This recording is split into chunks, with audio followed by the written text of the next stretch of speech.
The Jake Asman Show will begin shortly. Thanks to all these great Patreon members who help support the show. Get your super chats ready. Jake will be here in just a moment. If you love the New York Jets, this is the place to be.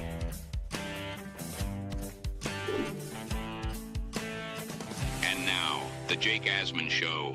3 days till the NFL draft, and Jets GM Darren Mougey just wrapped up a 17-minute pre-draft press conference. What are the big takeaways from what he said? We'll talk about that and much more, plus the winners of our latest Asmaniac raffle are announced as well. It's the Jake Asman Show. It's draft week, baby. Let's hit it and get it started. Man, our Jets are primed to win another offseason, baby.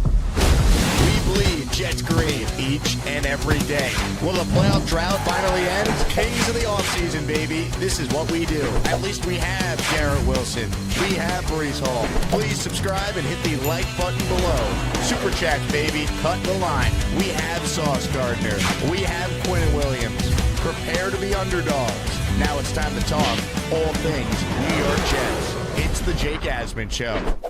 Here we go, baby. The home stretch. Darren Mougey has spoken. The draft is in just 3 days. Come watch it with me, Fireman Ed, and some of your favorite Jake Asman Show Asmaniacs. We will be at Clinton Hall in New York City, 16 West 36th Street. Tickets are still available. Your ticket includes a complimentary drink and an automatic entry into the awesome raffle we're doing that night. That's going to feature tickets to Jet games, a ticket to Yankee games, plus signed merchandise by Aaron Glenn, Sauce Gardner, Nick Mangold, Jermaine Johnson, Joe Klecko, Garrett Wilson, and plenty of other Jet stars. So looking forward to watching the draft with everyone, and let's hope the Jets get it right in just 3 days. Let's start with what Darren Mougey said earlier today, and the biggest takeaway, he didn't say much, and you wouldn't expect him to. When he has spoken to the media, he clearly goes out of his way to think before he answers any question. He does not want to create any headlines. And, of course, last week, Aaron Rodgers created a ton of headlines with his comments on the Pat McAfee show. So, naturally, the Jets media asked Darren Mougey for any comment on what Aaron Rodgers said last week. I understand the question, and I addressed that at the Combine. But today I just want to talk about the draft and Jets players. Do you have any regrets from that meeting? I understand the question, but I'm just going to talk about the draft and current Jets players. So let's start with that. That's the right answer. That's the right answer. There's no point in getting into a war of words with a guy who's not on your team anymore. Whether you're a Jet fan who wanted Aaron back or not, in the best interest of the 2025 Jets, it doesn't behoove the Jets to talk about Aaron Rodgers. He's not a Jet anymore. Plus, this meeting happened back in February, right? It's April 21st. So that's the right answer there by Darren Mougey. When Glenn is asked about that meeting with Rodgers, it won't be till after the first round of the draft when he's made available Thursday night after the Jets pick. And I'm sure he'll say he's only going to talk about players on the team. So it's the right move for the Jets to publicly say nothing. And then have you guys noticed that behind the scenes, there hasn't been a report from one of the Jet beat reporters with the Jet side of what happened, putting it out there? Like, hey, here's what really happened. Report this. We'd get that constantly with Saleh and Douglas. Like, there'd be one thing out there, and then the Jet side of things would be pushed out there to the local reporters who are doing their job, reporting on what they're hearing from the team. But I don't think anyone on the beat has any connection to Aaron Glenn or Darren Mougey. They're not leaking information to any reporter. So it's the right approach. Don't say anything. What good does saying, oh, it's actually not true, we had a longer than 15-minute meeting with Aaron, and like, who cares? It's over. Focus should, of course, be on this draft on Thursday, where the Jets have a top 7 pick, which they have to get right. It's imperative that based on how they've operated this offseason, they come away and crush this draft. Some other takeaways here from Mougey's pre-draft presser. This was Mougey on the state of the Jet roster. Yeah, I feel good about where this roster's at right now in April. And I feel good about going into the draft and adding some good players that can help us win. And after the draft, it doesn't stop. We'll be scouring the street list for workouts, the alternative leagues, potential trades, and that it just never ends. But feel good about where the team's at now, and feel good about adding players that are going to help us in this draft. Once again, not a whole lot there. Now, the one thing I will say is I hope they're willing to add some players after this draft, because given the amount of holes the Jets have, they're not going to be able to fill every hole in the draft. They're just not. They could take a receiver relatively early, and that wouldn't stop me from feeling like Tyler Lockett or Amari Cooper or Keenan Allen, a veteran pass catcher, needs to be on this team. The Jets could go out there and they could take an offensive tackle and a receiver and maybe address tight end in the third round. That wouldn't stop me from at least making a call to the Ravens and finding out, hey, what's Mark Andrews going to go for? Hey, what's Dallas Goedert going to go for in Philadelphia? So that's the question that I would have. Like, okay, you're open to adding players post-draft. What positions? And they're not going to tell us, but we'll find out based on their actions after the draft how they feel about a particular room. So that goes without saying. One final piece of audio from this presser from Darren Mougey. Here's Mougey being asked about the fifth-year options on Sauce Gardner, Jermaine Johnson, and Garrett Wilson. Yeah, we have time to make that decision, but I do anticipate exercising those fifth-year options on those players. Yeah. It's going to happen. I mean, it's just smart business. Now, the question should not be, are you going to exercise the fifth-year options? That's a no-brainer. It's, hey, when can we expect an extension for Sauce Gardner and an extension for Garrett Wilson? Jermaine Johnson, I think, coming off the Achilles you wait on. You still have him for this year and next year. You don't need to give out an extension now, but the longer you wait on Sauce, the price only goes up. They waited. Stingley got beat, or Stingley and the Texans beat the Jets to the punch, and now it's going to cost the Jets more. Garrett Wilson, the price of receiver only continues to rise. Right? We've seen a receiver now make over $40 million a season. And Garrett's not going to get that, but he's going to get around $30 million, I'd imagine. So ultimately, it's not really newsworthy that the fifth-year options are going to be deployed on these players. We knew that. The question is, when are extensions going to be happening here? When asked about extensions, Mougey talked around it, said it wants the focus to be on the draft. Didn't rule out extending these players, but this feels like a conversation post-draft for sure.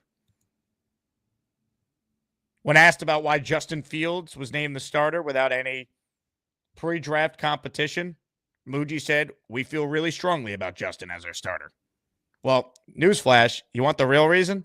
They weren't going to get Justin Fields unless they essentially told him you were the guy. You had to compromise at this competition at every position mantra that Aaron Glenn wants to instill, because quarterback's an exception. You either have one or you don't. And the Jets moved on from Rodgers. They needed a quarterback. Couldn't go into the year with Tyrod Taylor and a rookie. And this is not the draft to draft someone in the top 7, as we know. There's a chance that only one quarterback goes in the top 10, top 15 even, top 20 even, right? We might see a quarterback go 1, and then maybe the earliest we see another quarterback go 21 to the Steelers, if that. We don't know. So they had no choice. They had to tell Fields, you're the guy. And while maybe they didn't promise him, hey, you're the starter no matter what, they said, we're going to give you every chance to be the starter. You know, you're QB1 at OTAs, minicamp, training camp. Like, you're the guy. Like, there's no competition. Like, you're not trying to compete for your job this summer. You're the guy. Mougey said they'll make pre-draft calls to every team and get a feel for the landscape. I think in an ideal world, the Jets would like to move down and accumulate some extra draft capital. You look at where the Jets are right now with their picks. They got 3 picks in the top 73. Pick 109, 146, 157, 188, and then 209. So they have a pick in every round besides the 7th. I think in a perfect spot, the Jets could move from 7 to still staying around the top 15 and get a good player they're targeting, whether that be still Tyler Warren or Armand Membu, or maybe it's a Kelvin Banks. Maybe it's a Colston Loveland. Maybe it's Tet McMillan.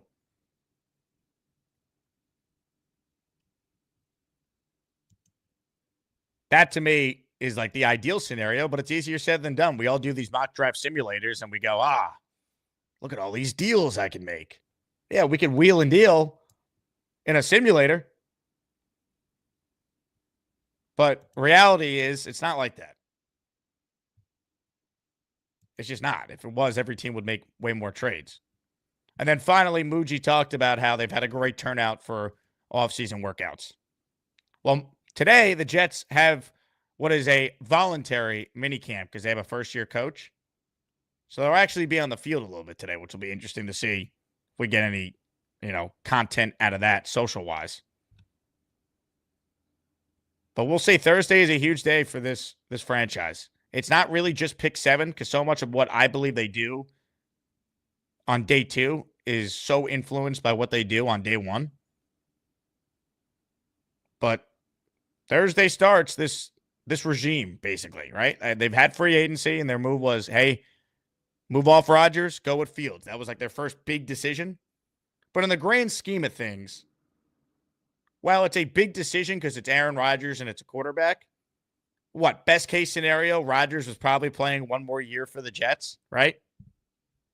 Maybe 2 if all goes well. Maybe. Seems like a stretch. So while we heavily debated the quarterback situation, the reality is pick 7 is so much more important for the long-term future of the franchise. It sets the tone for what this regime is going to be. Joe Douglas's first ever draft pick was Mekhi Becton. They chased that mistake for years afterwards because they couldn't solve left tackle. That's why they had to take Olu Fashanu last year over Brock Bowers, because even though they signed what turned out to be a washed Tyron Smith or an aging Morgan Moses, you couldn't trust those guys to stay on the field. You had to double down again on the offensive line, on the tackle. So hopefully, if the Jets take Armand Membu, boom, your bookend tackles are now solidified for a decade. If the Jets take Tyler Warren, great. We have a legit weapon in an NFL that is clearly evolving, where the tight end is maybe more important now than it's ever been. Some of the best teams in the league all have some outstanding tight ends, including where Aaron Glenn and Tanner Engstrand, the offensive coordinator, come from in Detroit.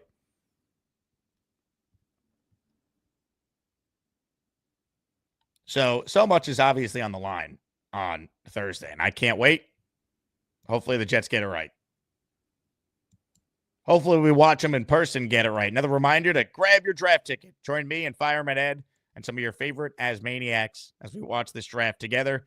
Tickets are going for just $30. It includes a complimentary beer, wine, or seltzer and an automatic entry into the Asmaniac raffle that night. All you need to do is click the link in the description, put your name and email in. That's so we can register you for the raffle. We have tables available if you want to reserve a table for your group. And we're giving away a bunch of items, including a signed Sauce jersey, signed Klecko jersey, signed Mangle jersey, signed Jermaine jersey. Got some Garrett Wilson stuff given away. Tickets to games, Yankee 4-pack of tickets. It's going to be a blast. So can't wait for our draft party in just 3 days. All right, right now, what I want to do is open up the Gustbuster Umbrella hotline. So load up your calls if you haven't already. Click the Gustbuster link that you see pinned in the live chat, assuming you're watching the show live right now. Before we do any of that, though, every week on the show since December 1st, we give away epic prizes to you, the loyal listeners of this very program. So this week's Asmaniac raffle is about to go down, baby. So without further ado, here's how this works. I'm going to pull up the Wheel of Champions. That wheel's going to spin. If you've been entered in the raffle, your name is on the wheel. You see it up there on the screen. Ladies and gentlemen, it's time. It's time to announce the winners of the weekly Asmaniac raffle. Let's spin the Jake Asman Show Wheel of Champions and find out which Asmaniac is winning an epic prize.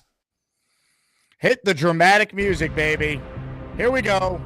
All right, we got a bunch of prizes this week. Our top prize, you see it on the screen right now, a signed Darrell Revis photo, followed by a signed Sauce Gardner jersey, a signed Keyshawn Johnson helmet, and a signed Al Toon helmet. But one more, Kenny O'Brien signed jersey. So a little 80s Jets feel among our prizes this week in the raffle. With that said, it is now time to spin the wheel. Winner number 1 of the signed Darrell Revis photo is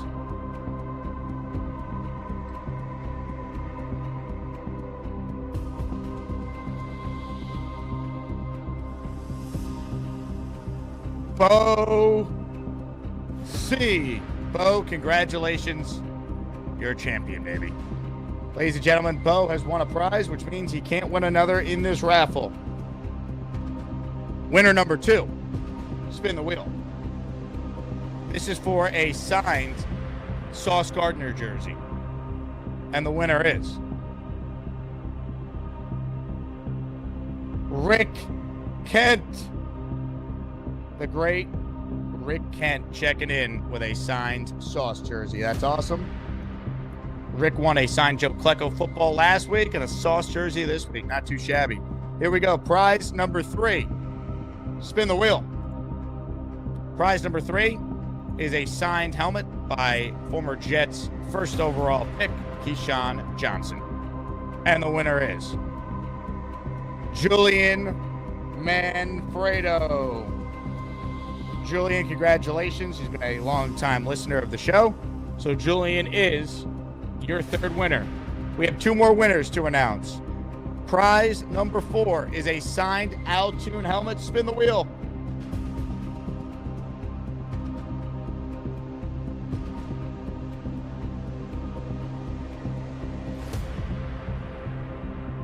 Anthony Logarato. How about that? Anthony won the signed wing for Pet Football last week, and now another Jet wide receiver.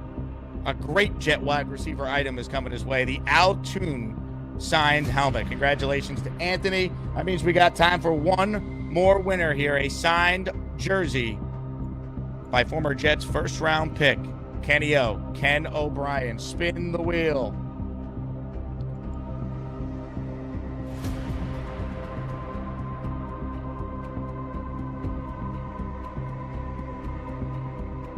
JYB. Congrats to our winners. If you won a prize, message me on either Patreon or Discord or asmanjake@gmail. JYB, I don't know if you've ever won before or if you're on Patreon, so I don't know if you're there, but shoot me a message and I will get your prizes sent out this week. Congratulations to everyone who won a prize in Asmaniac raffle number 23. Now, you didn't think I'd stop right there, did you? This week is the draft. It is one of the most viewed weeks of programming on my channel year-round. And in honor of draft week, this week's raffle promises to be an all-timer. Prize number 1, signed helmet by number 7, Justin Fields. QB1, our top prize. Prize number 2, in our draft week raffle, signed helmet by head coach Aaron Glenn. Prize number 3, signed helmet by Jets Hall of Famer Curtis, my favorite, Martin.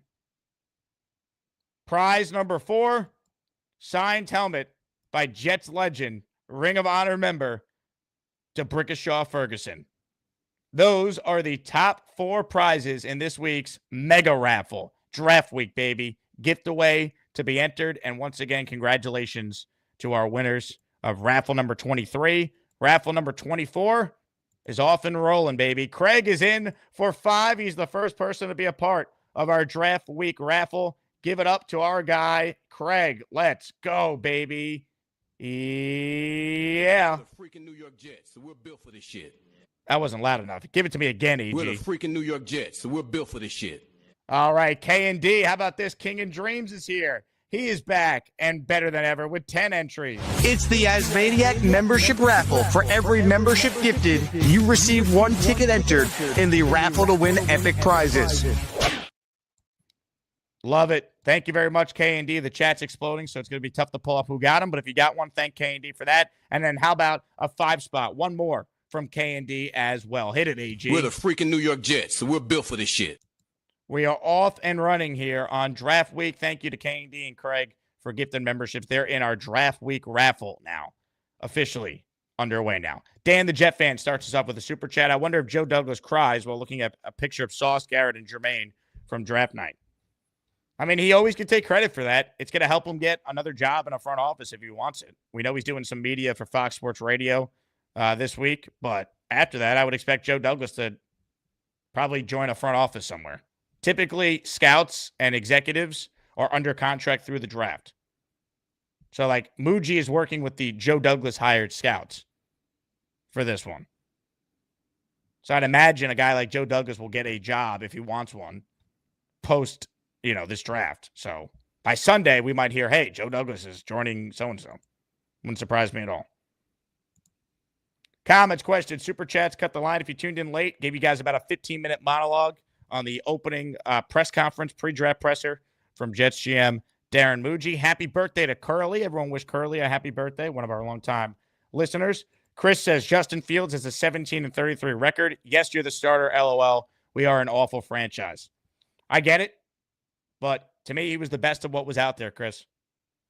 And I understand why the Jets have named him the starter. I can't criticize them for that. I mean, I didn't want Marcus Mariota or Carson Wentz or some of these other guys who have no chance of being the long-term answer. I don't think Fields is our guy. I think we're probably drafting a quarterback in all likelihood in round 1 in 2026. But we could hope he might be the answer. There's at least a path to it. Ladies and gentlemen, JYB says, I'm in the Discord. I'll message Jake. Thanks. How about that? JYB flexing a $100 super chat. Draft week, baby. Hit it now. Give me money. Or I shoot him. And I shoot all you motherfuckers. And then we take it. Your choice, bitches. Love it. JYB, you are in the next raffle already now for 20 by sending in this $100 super chat. I will get that item sent your way this week, that Kenny O jersey that you proudly won, JYB. Anthony checks in. You want a prize as well. Wow, thanks again so much, Jake. Altoon is my favorite Jet receiver of all time. That's awesome, Anthony. I'm glad that someone like you won that prize because I know there was a lot of Jet fans saying, you got to get an Altoon item. And there weren't a ton available, but we finally locked one in. All right, phone lines are open. I'm going to get to your calls here coming up. Phantom Green and White says Warren should be the pick. I agree. I would take Warren if he's there, if I can't trade back. I'm team trade back 1, Warren 2, Armand Membu 3, Mason Graham 4. I think Mason Graham is going to be there, though. I do. I was reading what Tom McShay was writing this morning. A lot of talk of Jacksonville taking an offensive player at 5. I think Graham makes it to the Jets at 7, and I think they might take him. I think if it's Graham, Warren, Membu, I think they might take Graham. And I can't sit here and say it's a bad pick. I just would prefer offense. Alan says Warren and Membu are good prospects. Neither possesses elite traits you'd want with a 7th pick. Well, this is not the draft for that. Daniel Jeremiah has said there's 6 elite players in this draft. One of them's a running back. I'm not taking a running back at 7. You want Genty Allen? I think that's horrible team building. We can agree to disagree there. Comments, questions, super chats, cut the line. Ladies and gentlemen, let's get to your calls now on the Gustbuster Umbrella Hotline. And it's time to debut a brand new intro for our first caller today.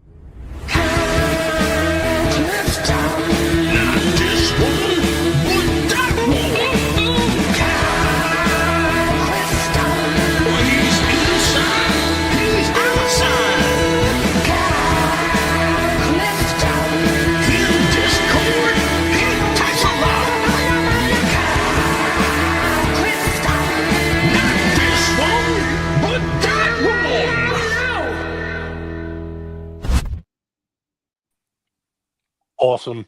What's up, Kyle? Yeah, Gator had given me a heads up, but yeah, I love it. Congratulations to Anthony and JYB. I was eyeing up the Kenny O and the Tune stuff. I'm jealous. Into all the winners, but I wanted to kind of do one final postmortem on Rodgers, at least for me. Did you see the one reporter did talk a little bit about the Jets stance was Palacero? He was kind of saying that the Jets stance was that he said he was going to be on the side of the country and come into the building. If he happened to be there, we'll have the discussion. Kind of refuting that he flew out on his own dime. I had not seen that, but I wonder why more people didn't come out with that. Why is Pelissero the only one that has that? Yeah, he was kind of the only one that was kind of taking up the Jets mantle in that instance, and I just wanted to see if you had seen it and what you had thought about it. He was basically saying that refuting that Rodgers was begging to stay, which kind of makes sense. Like, it doesn't seem kind of in character for him to go out of his way to beg to stay. But also kind of said that this is kind of why they got rid of him to begin with, because, he's airing the private conversation on McAfee, and, this new regime would probably rather that wasn't the case. And you can't blame them. They want to start fresh. Let's get into the draft. Let's get into the camps, and let's play some football. That's it. I mean, look, at the end of the day, the details of the meeting, it doesn't matter. Like, they already decided they were moving on at that point. So I think at this stage, they did the right thing, or Mougey did the right thing today. Say nothing. Don't make it a story. Move forward. The focus is on, hey, what is this new regime going to do with their first ever pick, which is a huge pick. It's in the top 7 on Thursday. I appreciate the time, Jake. Take care. Ladies and gentlemen, give it up for Kyle Clifton.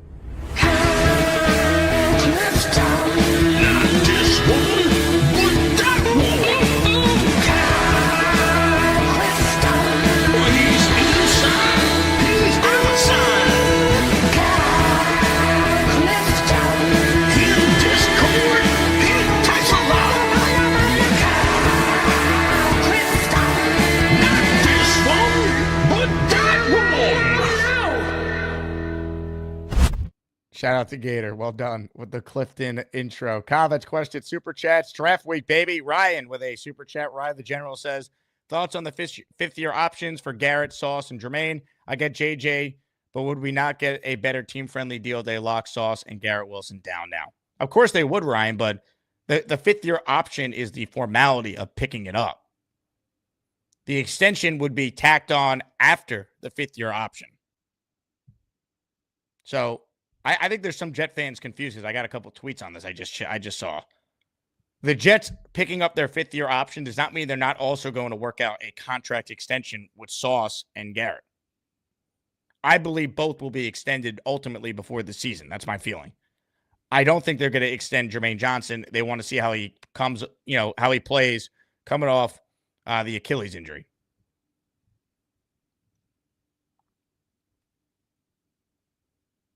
So just because they picked up the option does not mean there won't be a deal. Remember, Quinnen Williams had his option picked up too, going into his 4th season. They still extended him after his 4th season. I think the Jets in this case are actually going to extend Sauce and Garrett Wilson before their 4th season. And isn't that hard to believe already? They're going to be going into year 4 as Jets. It's amazing how fast it really goes. Like, time flies, man. Like, doing this every day, it's slow in the moment, but you think back and you go, man, like Sauce and Brees and Garrett, like, they're going into their 4th year already. And they haven't won diddly do with them. And it sucks. Hopefully Aaron Glenn changes that. Gary K. Jr. says Joe Douglas will be working at Alden Shoes. Well, we know he has a job there immediately if he wants one. I don't know if Joe Douglas could sell shoes, but we know that Mr. Bonesy will train him to the best of his ability if that's the path JD wants to go. But Tia says, Jake, I'm telling you, if Genty is the best on their board, they're taking him. Write it down. Allen's right. I don't know. I don't think they will. I don't think the Jets are that stupid. K&D says, my Venmo isn't working. I'm trying to send you $60 for 2 tickets for Thursday. I can't make it because I'll be in Brazil tomorrow. K&D, that is very kind of you, man, but you don't have to do that, man, but I appreciate you. You already gifted a bunch of memberships this show. You've supported the show a ton. Hit the like button if you're just tuning in.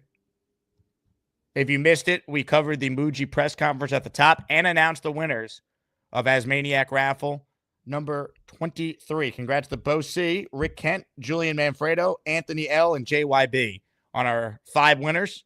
I'll get in touch with the winners after the show. This week's raffle will be one of the biggest we've ever done. Justin Fields signed helmet. Aaron Glenn signed helmet. Curtis Martin signed helmet. DeBrickashaw Ferguson signed helmet. Our top prizes and counting in this week's mega NFL draft raffle. To your calls we go. We're headed down under to Australia. Craig is there, and he's up next on the show today. Hello, Craig. G'day, mate. How's things? We're living the dream here in America. We are anxiously, anticipating your arrival. I'm about to live the dream with you. I've got the flag out. I'm ready to go. I'm T minus, well, probably I'm going to say 45 hours to head up to Sydney, and then stay the night there, and over to LA to do the draft party alternative, which is hanging out with Rick Kent and Atherson at the baseball, dressed in all our Jet shit. So I love that. That's what we'll be doing Thursday. So it's going to be the best that we can do. I went like as far as I could to try and get there. I just couldn't get it to work, but that's okay. We'll be there in spirit. But in the meantime, I've got my next aviation exam tomorrow. So if anybody wants to come over and help me with my navigation crap, in fact, do the exam for me, you better get to the airport real quick. Oh my, that just looks difficult without knowing anything about aviation. Yeah, I think I use the word head fuck a lot. If I can, I'm going to be a happy dude if I can get on that plane in 2 nights, and this one's out of the way. So it'd be good. But I hope everyone has an epic time at the draft party. I'll absolutely be there in spirit, and looking forward to catching up with 10 or 12 people at Yankee Stadium Saturday of the week after. It's going to be great. Can't wait, Craig. And who do you want them to take at 7? What is the pulse of the Jet fan in Australia thinking? I don't know. There's only one thing I do know, and that is, well, it's a question. Has anyone seriously said we should take Marcus Mariota? Is that a joke? Well, he was one of the names that people were like floating out there as like, oh, they move on from Rodgers, they'd sign Mariota. What people? Who said this? Him. Carson Wentz was a name that beat reporters were saying is connected to the Jets as an option. Like all the options, once they decided they were moving on from Aaron Rodgers, were not good. That's why. Well, I don't think Fields is necessarily, a great quarterback. He's at least young and talented, and like maybe it could click for him like it's done for other guys recently that are young and talented. Well, he's best of the rest, basically. Exactly. And that's what we've got to do, and we may as well be positive. And there's a long way to go. We've got the draft to get through at this point. I can't wait to see you in a week and a bit, along with everyone who'll be at Yankee Stadium. It's going to be awesome. Ladies and gentlemen, Craig in Australia. Craig, safe travel. See you, mate. Take care. Love it. Craig checking in with us. Great stuff from Craig. He's the man. King of Dreams wants to know, do I have PayPal? I like how King of Dreams is trying to negotiate this on the air here. I do, but I don't know what it is off the top of my head. Just message me off air, my friend. We'll take care of it. Very nice of you. Rye the General, 15 years since Bart Scott's Can't Wait. Time flies. I know, man. Last time the Jets won a playoff game. Sean says, with a good draft, good coaching, a few more trade moves and coaching, we're at least a 8 to 9 win team going into next season with momentum. To me, there's a huge difference between being an 8-win team and a 9-win team. There's something to be said for having a winning record for the first time in a decade. Now, 8 would be an improvement over everything in a decade, which is pathetic. Speaks more to how bad the Jets have been than anything else. But 9 and 8, some optimism that you got a real coach. Yeah, I agree with you.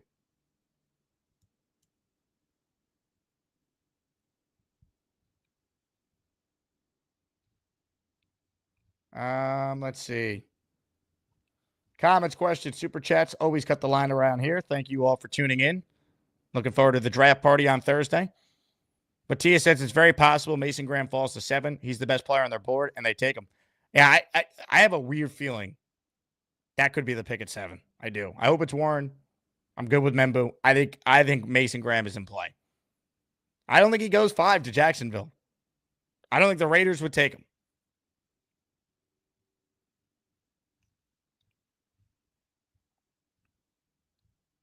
Like, I totally could see that.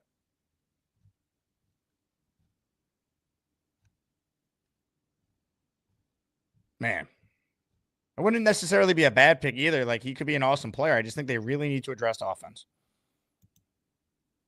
And I think defensive tackle is a really, really deep draft. And look, maybe there's not another Mason Graham after that, but be sure Mason Graham's with a top 7 pick. Like, you better be awesome. Are we sure he's a good fit next to Quinnen? That's the other question, too. Like, obviously, they would say, yeah, he is, but Allen, who continues the trend of wanting to trade all our good players. Graham at 7, then call Atlanta about Quinnen Williams. No, Allen, I will not call Atlanta about Quinnen Williams. Just like you want to trade Brees and Quincy Williams. Your entire goal is for the Jets to just remain terrible, and I'm not having it today. I'm not. We get it. You want the Jets to suck forever. Well, you do that on your own time because I'm not listening to it today. Farewell.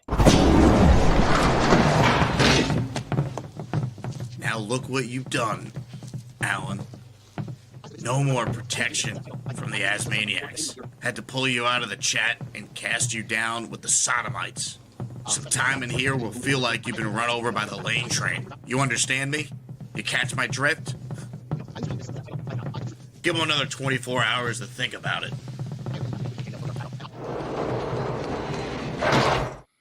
Same thing every day. Trade this guy. It's just enough, man. Enough. K&D in the raffle for 5 with this shot of Henny. Shout out to you, K&D. Appreciate you. Open phone lines for those of you who want in. There's someone on the line named Julie's, but there's no camera. So Julie's, if there's a camera, I could go to you. Here we go. Julie's. Hello, Julie's. Hello, I'm Beast's sister. Your Beast's sister? Yeah, the one that you were asking about. Hold on. We gotta play you in properly then. You look at me, Rick Kent. You're officially barred from seeing my guinea pig. I don't want you sending me to the hole anymore. I hate your guts, and I know you hate mine, but get over it.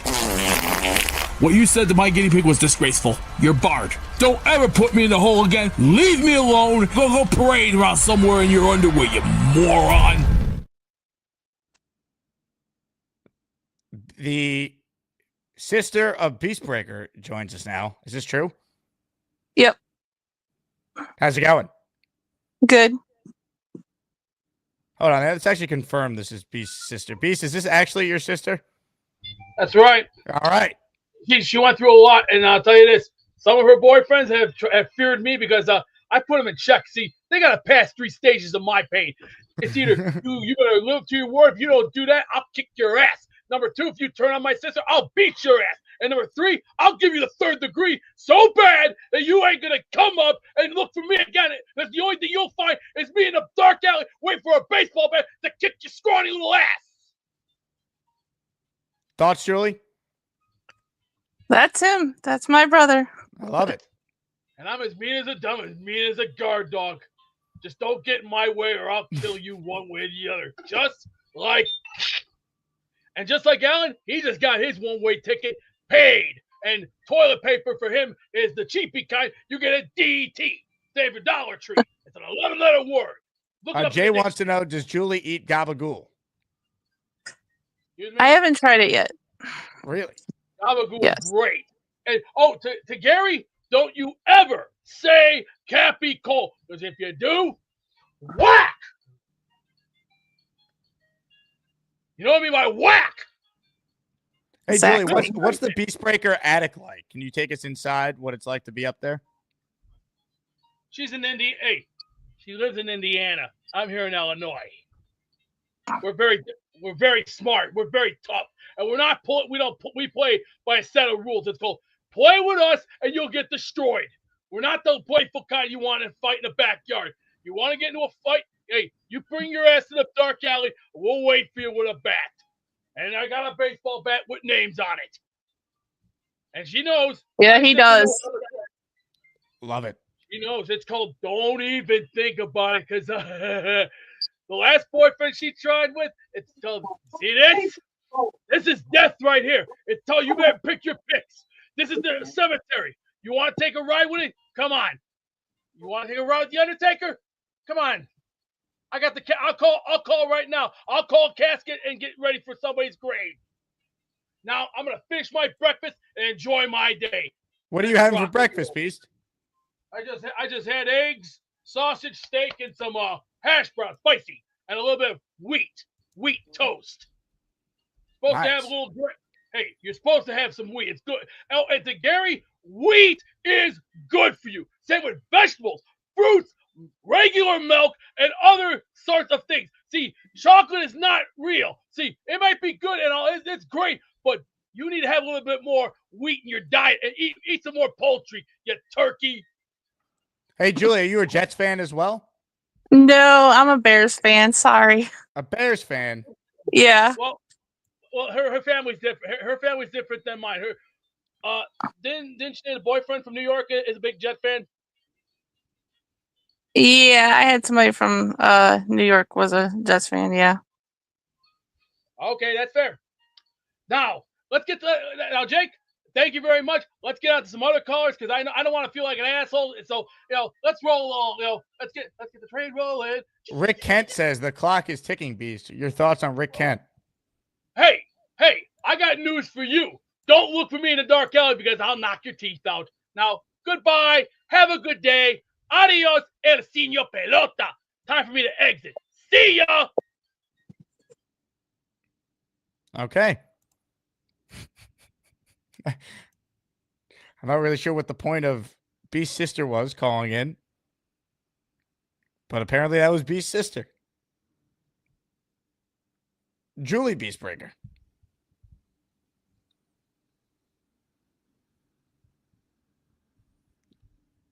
K&D, thank you for the super chat. I will not put that up on the screen. I will put this one up of you going at Alan, though. All right. Open phone lines for anyone else to call in there.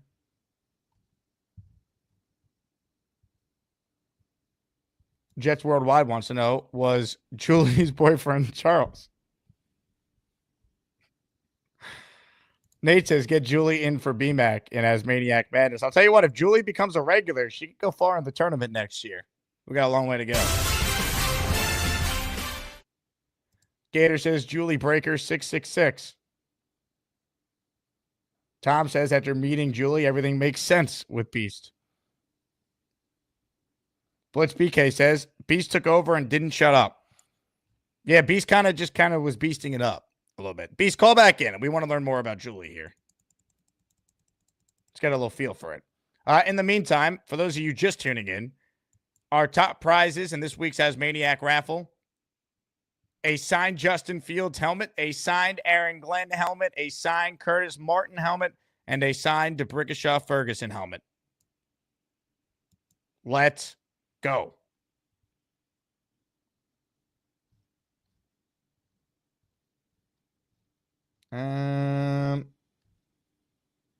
All right, let's get some more of your calls here. There's only one person on hold right now. Only one. So, ladies and gentlemen, the spotlight is his. Hi, everybody. This is Bob from Vermont. I am Bob, of course. Hey, Jake, I took my walk this morning. All right. And I got on to your show right after I got in. That was nice to see Beastbreaker's sister. Now you got him and her. You got me and Michael. So you got That's right. Dynamic duos in the family. Yeah, terrific. And I'm going to smell good on Thursday. You don't have to worry about me stinking. I hope so. And then, what's his name? Jersey Jet, Indy Jet say he was going to help us out with the hotel. He got some points that we could use for the hotel. Nice. Or Craig, one of the two will help us with that, the points. So it'd be a little cheaper to go down. And then we get the train. The train's not that much. Train's not much. The hotel is where you get the lot of money. But if they could help us with that, that would be nice. I already talked to Indy Jet yesterday on Nick's show last night. I thanked him very much. Well, we look forward to having you, Bobby. Yeah, we're going to have a great time. Right? Yeah. Yeah, it's always nice to see you, Jake. The two times I saw you down there. Oh, no, you weren't. No, you weren't at the December 1st. You had to do a radio show, I think. December 1st. Were you on a radio show that day? Yeah, I was. Yeah, it's beautiful. Nate wants to know, have you considered proposing to Julie? No. There's one person that would you know who. I don't know who. I'm gonna meet her down there. She's flying from Florida. Mimosa. Yeah, she's very pretty, but she's around my age. So Jay says Julie Breaker Midnight has a nice ring to it. Yeah, she's a nice lady. How do you know that? We met her for 30 seconds. Well, she wasn't very nice to you. She called into you. She probably called in more often. I see. And I love little Joey. Joey is so cute. Yeah, little Joey got sent to the hole. I know. Poor Joey. I used to have a guinea pig a long time ago. Did you murder it like Neil did? No. It was just, it was a messy kind of thing, but we loved him. His name was Scooter. You had a guinea pig named Scooter? Yeah, Scooter. I see. Yeah, Phil Rizzuto, Scooter. There wasn't his nickname Scooter, Phil Rizzuto. Peter Castro thinks that Beast and Julie are twins. Do you think so? Oh, I mean, I really think they're like stepbrother and sister, the way he said her family, you know? Interesting. Maybe they're not. I think maybe. I don't know if they're true brother and sister or just. Bino says Bobby clearly has piqued interest in Julie's. Oh, she's a very nice lady. I just said she's like that girl that called in the other time for the first time last week to your show. The Met fan, and then she's coming down. You gave her a ticket. Yeah. Wow, Oregon Jets taking a shot at you, Bob. Ladies don't want to date unemployed bumps. Oh, well, Oregon Jet, guess what? I'm going to get a job soon, so you don't have to worry about it, Oregon Jets. Just worry about living in Oregon, dum-dum. Okay, John says he can't do it with you right now. Oh, John, I can't deal with you either. Thank you very much for your comment. Don't let the dog kick you in the butt. Yeah, some people are rude, so I'm going to just let them fly off my back. That's about it. Well done, sir. Well done. Oh, you know I like the Yankees and the Jets. Can't believe Jake and Rogers met. I'm more than just a hat on Bobby. All right, more of your calls right now. Super Chats cut the line. Ladies and gentlemen, the champ is on the line. The only thing better than all them shoes is Joey D, cause he totally rules. Jake, my brother, I'm high as a kite. I love everybody. Damn, this show is crazy. I'm coming. Hold on. Bonesy. Yo. There he is. My bad. How are you, Bones? What's up, buddy? Are you ready Very for excited. A big week ahead for the New York Jets? Yep. Very excited for our party. And Nick's going to be on that night, too. Very excited to just be all zoned in and got a big night coming, big day. Going to see a lot of people. I'm going to see Bobby midnight. Get to give Bobby and Mikey a double hug. Yeah. It's going to be a lot. This is probably going to be our biggest of like Asmaniacs meeting up that we've had. It definitely with everyone who's RSVP'd and coming from everywhere. It's going to be incredible. Can't wait. It is going to be I just want to give who. Can't wait. Right. You're going to go up to somebody and they're going to be like, "Oh, it's Kaz." Oh! It's going to be awesome. It's going to be so cool. I just want to give a quick shout out to my man Blitz BK. He dropped his New York Jets album yesterday. It's some of the songs we already know and heard, but when you hear them all in succession on a loop and you're bumping it in the car, it brings you back to those like when music was good and those 2000 beats. And I'm telling you, man, Blitz is very talented, and I still feel that if the Jets had a good season last year with all the songs that he made, he probably would have got a little more hype. But shout out to Blitz, man. You made great stuff. Jets Talk, the Asmaniac song, Nick Shine. He does so much on Nick Shine. Every freaking song that Nick Shine bumps is just fire. So shout out to Blitz. Can we if we could get Bobby Midnight, all these subscribers. My man, I love you, Bobby. We could get Blitz some subscribers. He just started yesterday. Well, you just got to pay Blitz for them. BK. That's all you got to do. That's what Nick Shine did for Bobby. He met with 300 subscribers. Just showed up overnight, Bonesy. How does that happen? It was just funny that Nick Shine didn't tell him for a couple days. So Bobby was just like, "Guys, man, I don't know what happened. What did we do on yesterday's show?" But my Jets take for today, watching the Mougey interview, is that he is not running this show. This is the Aaron Glenn show. And Aaron Glenn is behind most moves. Like in our previous regime, it always felt like Salah was just constantly dodging shit, saying, "Oh, yeah, that's a question for the GM. That's a question for the GM. That's a question I gotta ask." And we never talked to fucking Douglas. Douglas was never always hiding from us. So, you know, I could just tell, man. It's like some of these questions. It's just like, man, that's really a question for my boss, Aaron Glenn. But I don't know. We'll see how this plays out. There's a very big draft for us. You know, we need to hit on some starters. Aaron Glenn's balls are colossal, so he's got a lot to prove, and we're not going to I still feel with how he treated Rodgers, I don't want to open up this can of worms again, but I feel like the players are going to look at it like if we start winning games, people are going to start believing like, man, this guy really talked the talk, and now he's walking the walk. But if we start losing games, I can see people turning on him and not liking that bravado, you know, that bravado-ness that he's displaying, that he won't take shit from nobody. So they're going to be very interesting. I'm very excited. And I also will say, I know you don't want to hear this, but I do. It's just the position for me.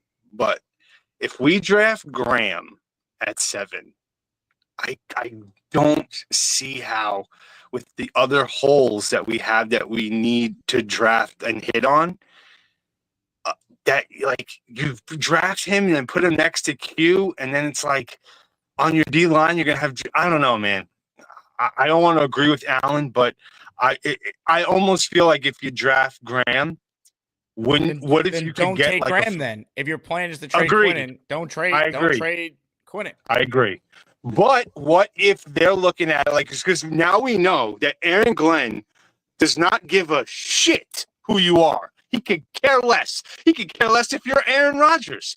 Who was Quinnen Williams to Aaron Glenn? He ain't nobody. Yeah, but it's different with Quinnen, who's a young player who's still really good, who's under contract already. Like, it doesn't make sense to me to trade him. You're hoping Graham is as good as Quinnen in a couple of years. Quinnen wasn't Quinnen until like his 4th year in the league. He broke out.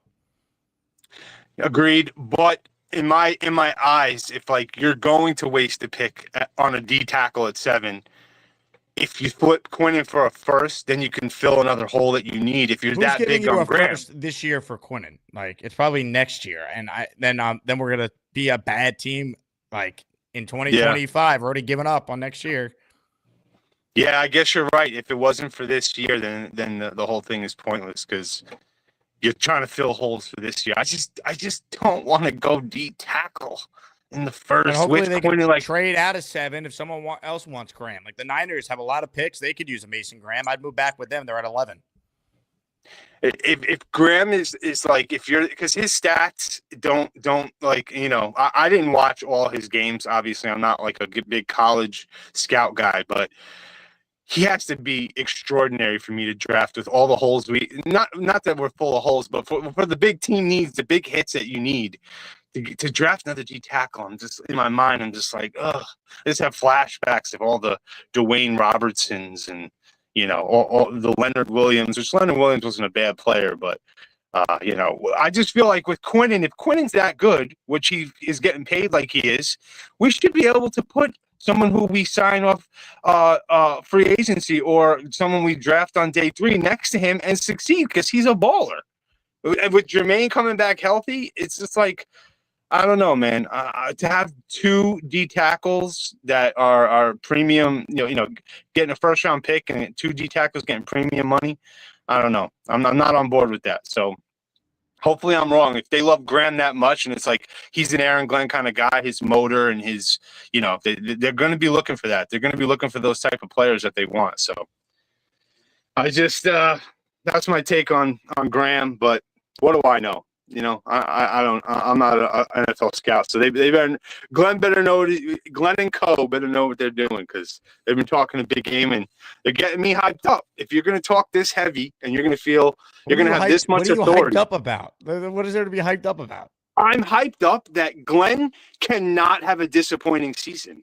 We can't get blown out. He very easily can.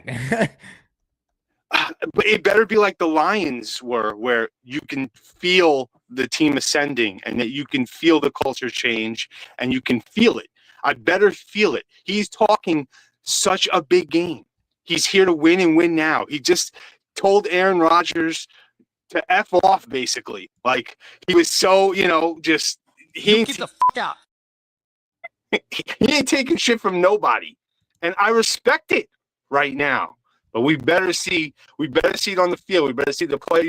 We better be so much better coached than we've been in the past, because coaching's been so bad. And he's making me feel like you can't be this confident and this, almost a little arrogant or ignorant or whatever the real word is, and then fail. Imagine Rodgers goes to the Steelers, right? This is hypothetical. We play them week 1 Monday night and we lose by more than 2 touchdowns. Yeah. Are you kidding? It's over, fan, basically. The media is literally looking at Aaron Glenn like, all right, you want to be dismissive with us already and you haven't played a game? You want to play? You're that confident? Do you know who we are? We're gonna attack you. We are waiting. The media is waiting for the first hiccup to jump on, and they're really not gonna have a leg to stand on until the season starts. But if it starts out poorly, this shit's gonna start immediately. We're the New York media. This is what we do. New York is excite, and then you show up in the first quarter and you do one thing wrong, and we turn already. So. He's got the media already after him. He's got people in the fan base who, like myself, who I want to see the Jets be good, and I'm actually starting to believe that his confidence, it's growing on me. It's making me feel like a little bit of Rex Ryan-esque, where it's like, yo, you can't fail, because I'm going to turn on you if you do immediately. Like, you don't really have my respect yet, so you got to earn it. You got to win some games, or I don't know how this excites you that they're talking like they've done nothing. Like, show me. I'm not getting excited till I see them actually win. Go get off to a 3-2 start. Go beat a divisional opponent early in the year, and that shows me you're well coached. Like, don't come out flat in the first quarter. Like, come out and actually beat a team early in a game. Like, to me, you're hyping yourself on bullshit. What you're saying is bullshit, Bones. There's nothing they've done tangibly let me tell you one get thing, you excited to this point. Nothing other than blind hope as Jet fans. I hope they're great, but I'm not falling for it. What have they done? They've done nothing. The first year coach, first year offensive play caller, first time GM. Let's hope they know what they're doing. I had a meeting with corporate for Alden Shoes, right? Is Joe I looked him in the hired? face. Yeah, I asked him about that. Gorman, I asked him about Chiefs fan. I run all that by them, but no bullshit. I looked him in the face, the owner of Alden, and I said, "Look, I'm the best fucking salesman you got." And you know what they said to me? They said, "What makes you think that you're better than everyone else?" And I said, "If they're not telling you, hold on, what? I know what they said to you. You get the fuck out." No, they said, "What makes you think that you're the best salesman?" And I said, "Listen, if all these other people that sell your shoes don't tell you that they're the best, if they don't think they're the best, they're not the best. You got to think you're the best before you're the best. So if you're coming out here with no confidence, shit, man, I'm the best you got. Let these other people tell you the same thing, bro, and check my numbers." So Aaron Glenn is coming out, and his balls are colossal. They are huge. He's coming out. He's coming out and making. I mean, now that you know what happened with Rodgers, it's just like this man is tripling down, quadrupling down on how he feels about himself and his coaching staff and himself as a leader. But that doesn't mean he's going to be good. Like, I hope he's good at the job, but I like him having a clear vision for what he wants doesn't mean it's necessarily the right vision. They still got to get good players and pick the right players. I agree, but I'm just saying, as a Jet fan, I'm not going to sit here and just be like, "Oh, man, let's just see what happens." And right now, I'm just like, "Listen, Glenn, you talking that talk? All right, baby, let's see you walk that walk." Because I haven't had a coach since Rex Ryan be this confident. And sometimes when you're confident, it can work out. Like, when was Saleh confident? Like, I'm going to shove the receipts down your throats? Like, Saleh never showed any balls. So at least let's give Glenn for showing some balls. But you got to walk the walk. So we got a lot. We still have 4 months, right? So this is all just shit talking. But all I'm saying is he's tripling down on himself, and I like the confidence. Let's see what it let's see what it brings to fruition. I love it. You're very easy to sell. The Jets love you, Bones. You're exactly the type of But I fan am they not love. going to back this man, though. That's my thing. I love Aaron Glenn as a player, but I am not going to be like you guys think I'm a Joe Douglas truther, but he had to earn that. You know, when he made the Jamal Adams trade and then he followed it up with the Sam Darnold trade, he kind of made me feel like, man. And when Joe Douglas first started at the beginning, you didn't want to trade with Joe Douglas because he was going to rob you. So, like, that was kind of like the look, like, oh, man, don't trade with the Jets because they're going to stiff you. So, like, Joe Douglas created my support of him and things I agreed that he did well. So, I'm just saying confidence is the first step to succeeding. And if Aaron Glenn's going to tell you that he's the best, I want to see it, baby. But I'm not all in, though. Don't think I'm all in. I mean, I didn't want Justin Fields. I still don't believe in Justin Fields, but Aaron Glenn's telling me that that's the guy he wants. He's going to turn him around. He's going to make him a thrower. He's talking so much shit. So we just got to see what happens, man. And confidence is the first step that I like to see. But I don't know what you want from me, Jake. I just giving you my feels. The champ.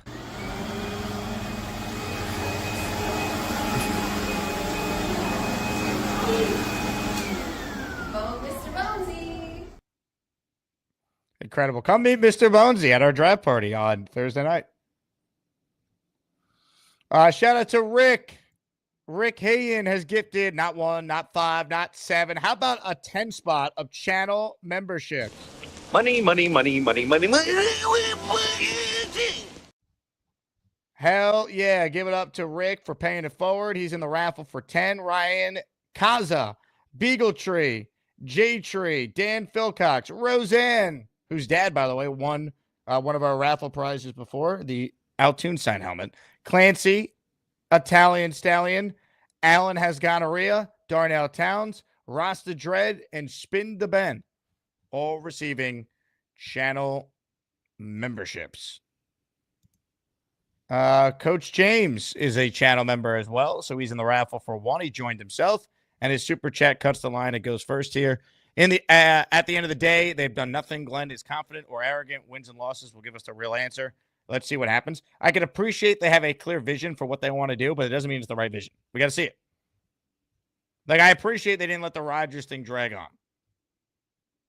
Doesn't mean it was the right decision, though. Let's just see if they got it right. And then it goes so much more beyond just Rodgers. It's how are they going to build this football team? How are they going to hit on their mid-round picks? How are they going to find skill players on the second day of the draft? Something that they have failed to do since the mid-2000s collectively as a franchise.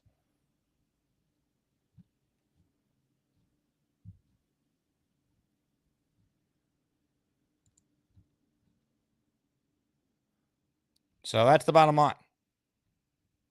King and Dreams is on the line. Hello, Candy.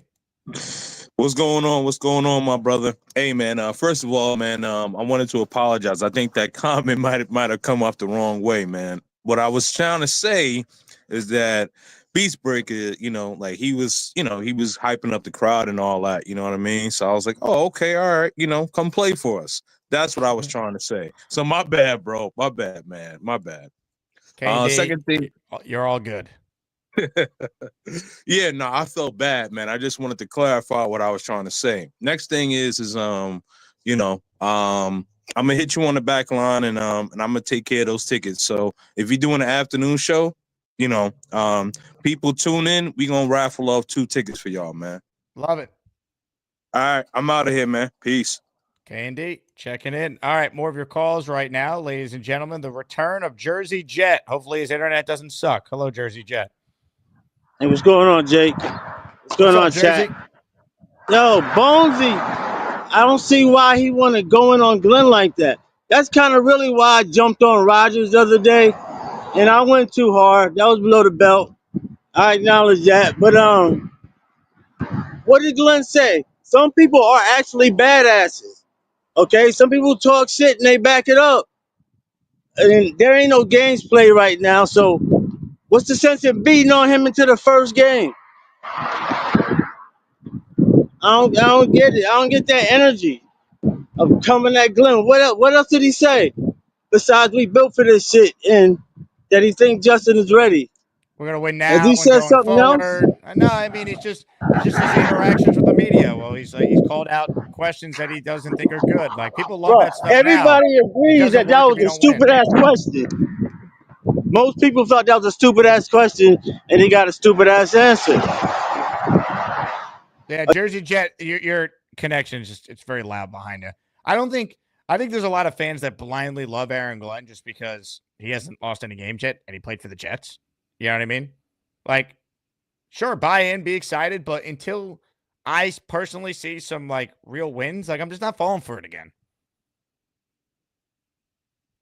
We all love Salah at first too. That's the thing. I think Aaron Glenn has a chance to be a really good coach, but you could tell it's like his way or the highway, and that's great when you win. But if you don't win, you could lose the locker room real fast if players aren't bought in.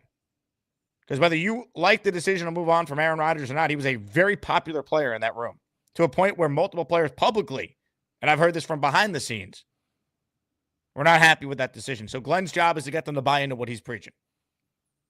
And that's why I think getting off to a good start is really important. No one's saying they got to win the Super Bowl this year, but can they start 3-2? Right? You know, can they win their home opener in front of the fans? Like, Rex talked a lot, too. He had the great press conference, not going to kiss Belichick's rings. And then Rex started 3-0 and beat Brady and Belichick in his second ever game. So let's hope they get off to a good start. I think that's really important for this regime. K&D, who just called, just made it rain. 5-channel membership. Yeah, here we come, baby. Here we come. Here come the Jets, baby. J-Quest 57, Dicker the Kicker, Billy M, Backporch Sports, and EJ, all receiving a channel membership. Love that. Beastbreaker clarifies, Julie is my sister-in-law. Watch it, Mike, or you're next. All right, so that wasn't Beast's sister. That was his sister-in-law. Now it makes sense. Amsterdam Jet fans on the line. Hello, Amsterdam Jet fan. Oh, Rick, what's up, Rick? Yeah, how you doing?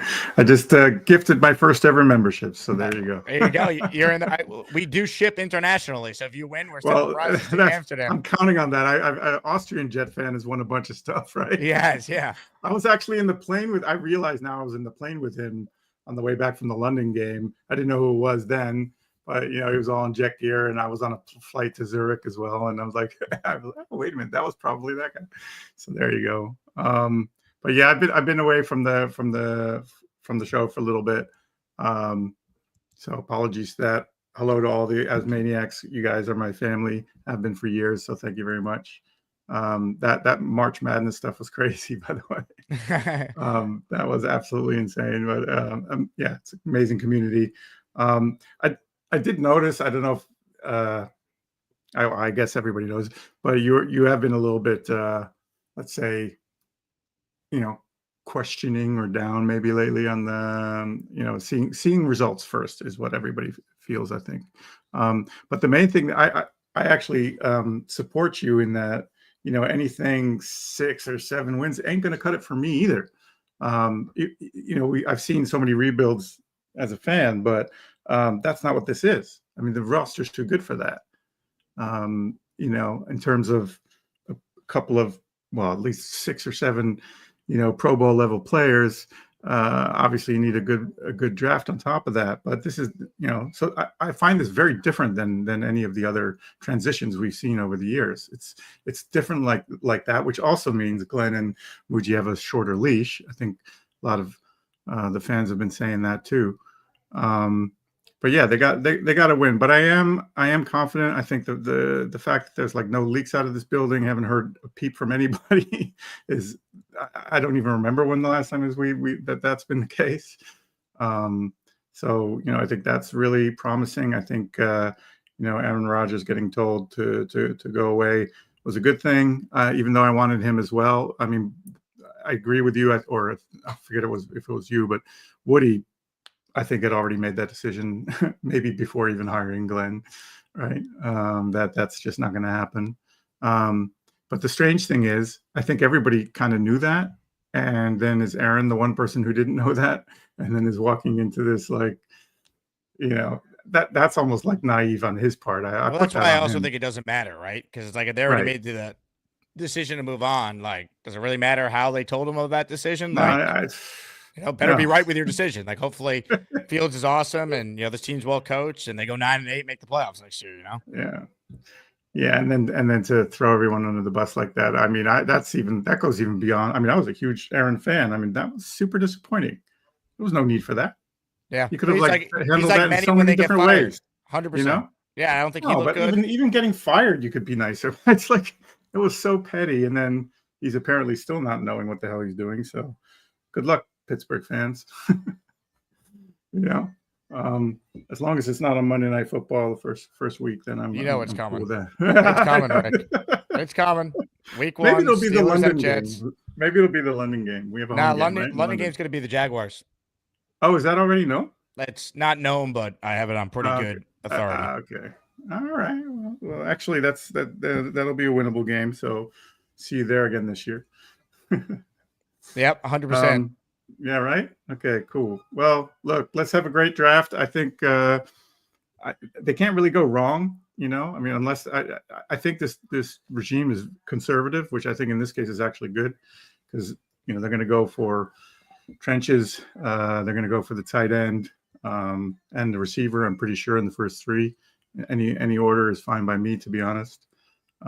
There's really top end players in all those positions up until 72. So I've got good hope, and let's have a good season together. Wouldn't that be nice, Rick? I appreciate you, man. Good call. Good to hear from you. Yeah, I mean, if Rodgers signs with Pittsburgh, I think we're destined for that game being Monday night to start the year, or at least primetime, Sunday night. It makes sense. You'd want to put the Jets in primetime early before they suck. You have the built-in storyline of Rodgers, who gets a ton of eyeballs. And it's also Fields against his old team, too. It makes too much sense to not do it primetime early. Ladies and gentlemen, it is time to hear from the man in the attic.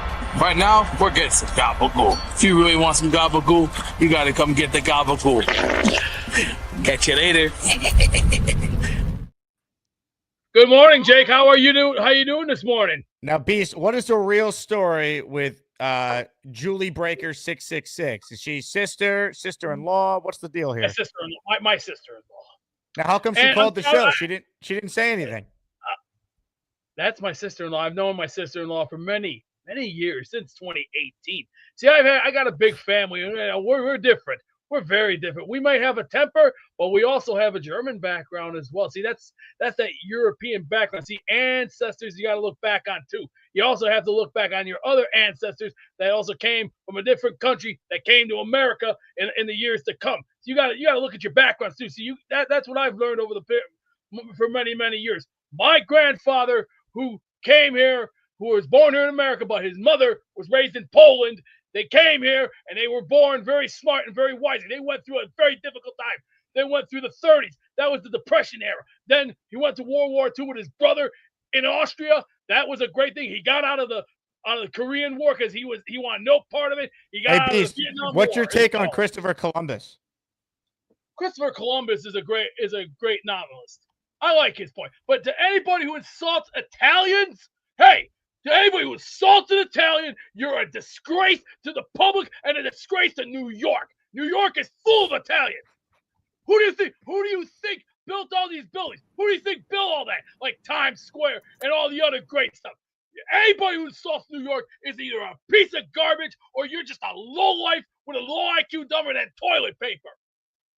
New York is known for a lot of great things. Who do you think brought us Lady Liberty? Huh? Sure, the Frenchman gave it to us. That's fine. But when it comes to facts, New York City is known for a lot of great things. We're great fighters. We're great for a lot of things. We have good baseball. We have great basketball, football, hockey, and great other things as well. But New York will not be tolerated, and we will not be disrespected. And if anybody pisses Darren Glenn off, he'll tell you straight off the bat, get out of our face and leave us the hell alone. We're the New York Jets, and we are built for this goddamn shit. Enough said. I better calm it down. Uh-oh. Jake, I need to calm down. I don't like the sun. Go to another color, Jake, please. Right now, we're getting some gabagool. If you really want some gabagool, you gotta come get the gabagool. Catch you later.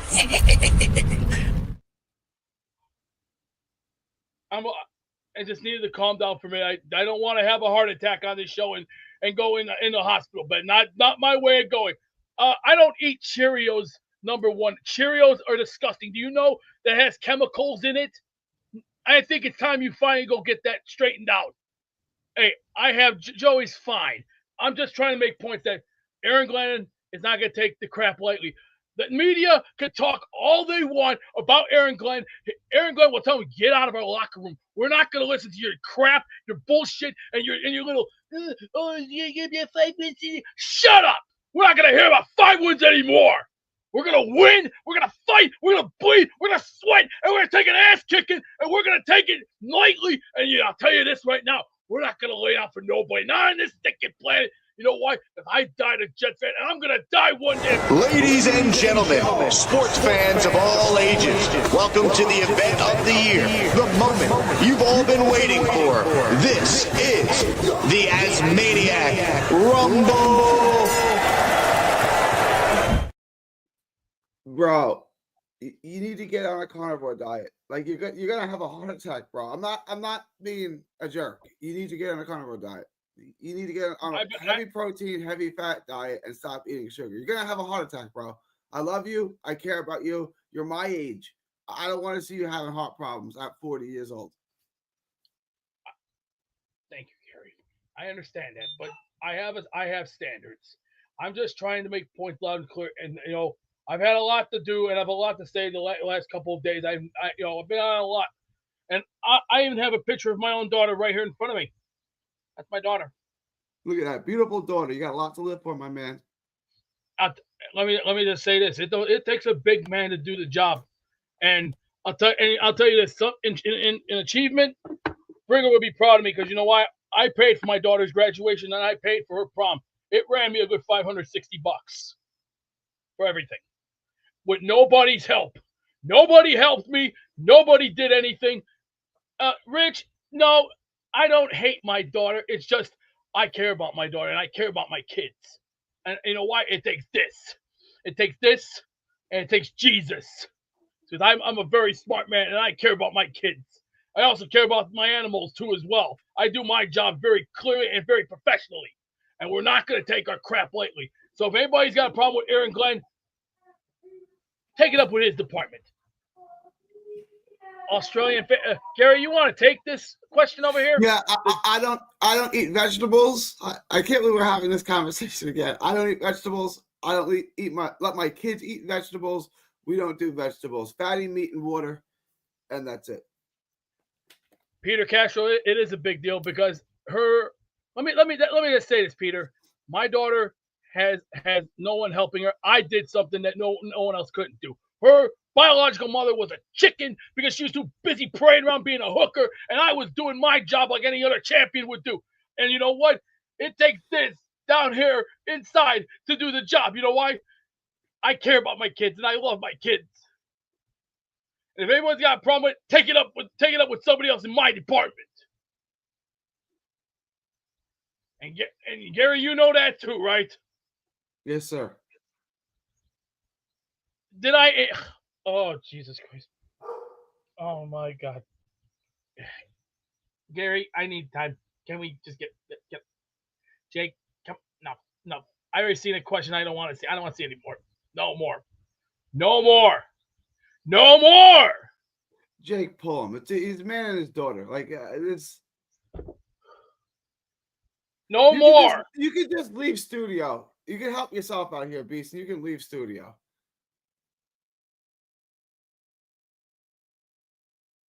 It's a man and his daughter, Jake. Like, kind of like, I don't know what's going on with his daughter.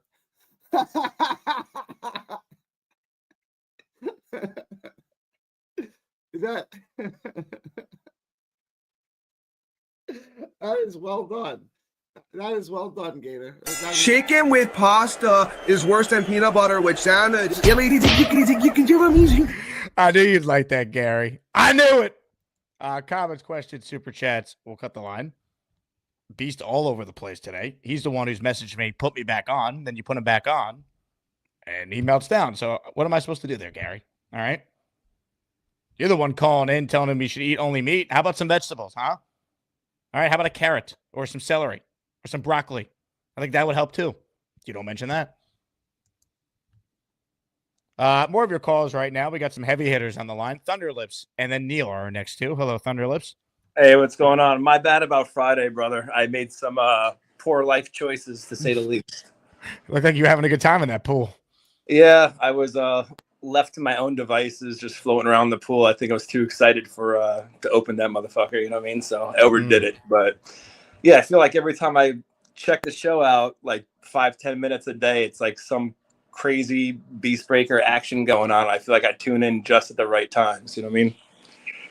But hey, for the draft, I'm super excited. I just there's only two things I really want to happen. I want all offense for the first 3 rounds and no quarterback till after the 4th round, because no matter what quarterback we take, he's not going to start. It's going to be a developmental piece. You know what I mean? So, I mean, might as well save the picks or save the quarterback pick for next year. You know what I mean? 100%. Look, I would only take a quarterback on the 4th round and beyond. Yeah. I wouldn't use pick 73 on it. I certainly wouldn't use pick 42 on it. Right.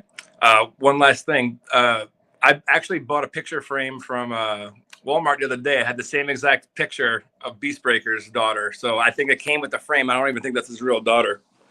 So that's it. All right, brother. You have a good one.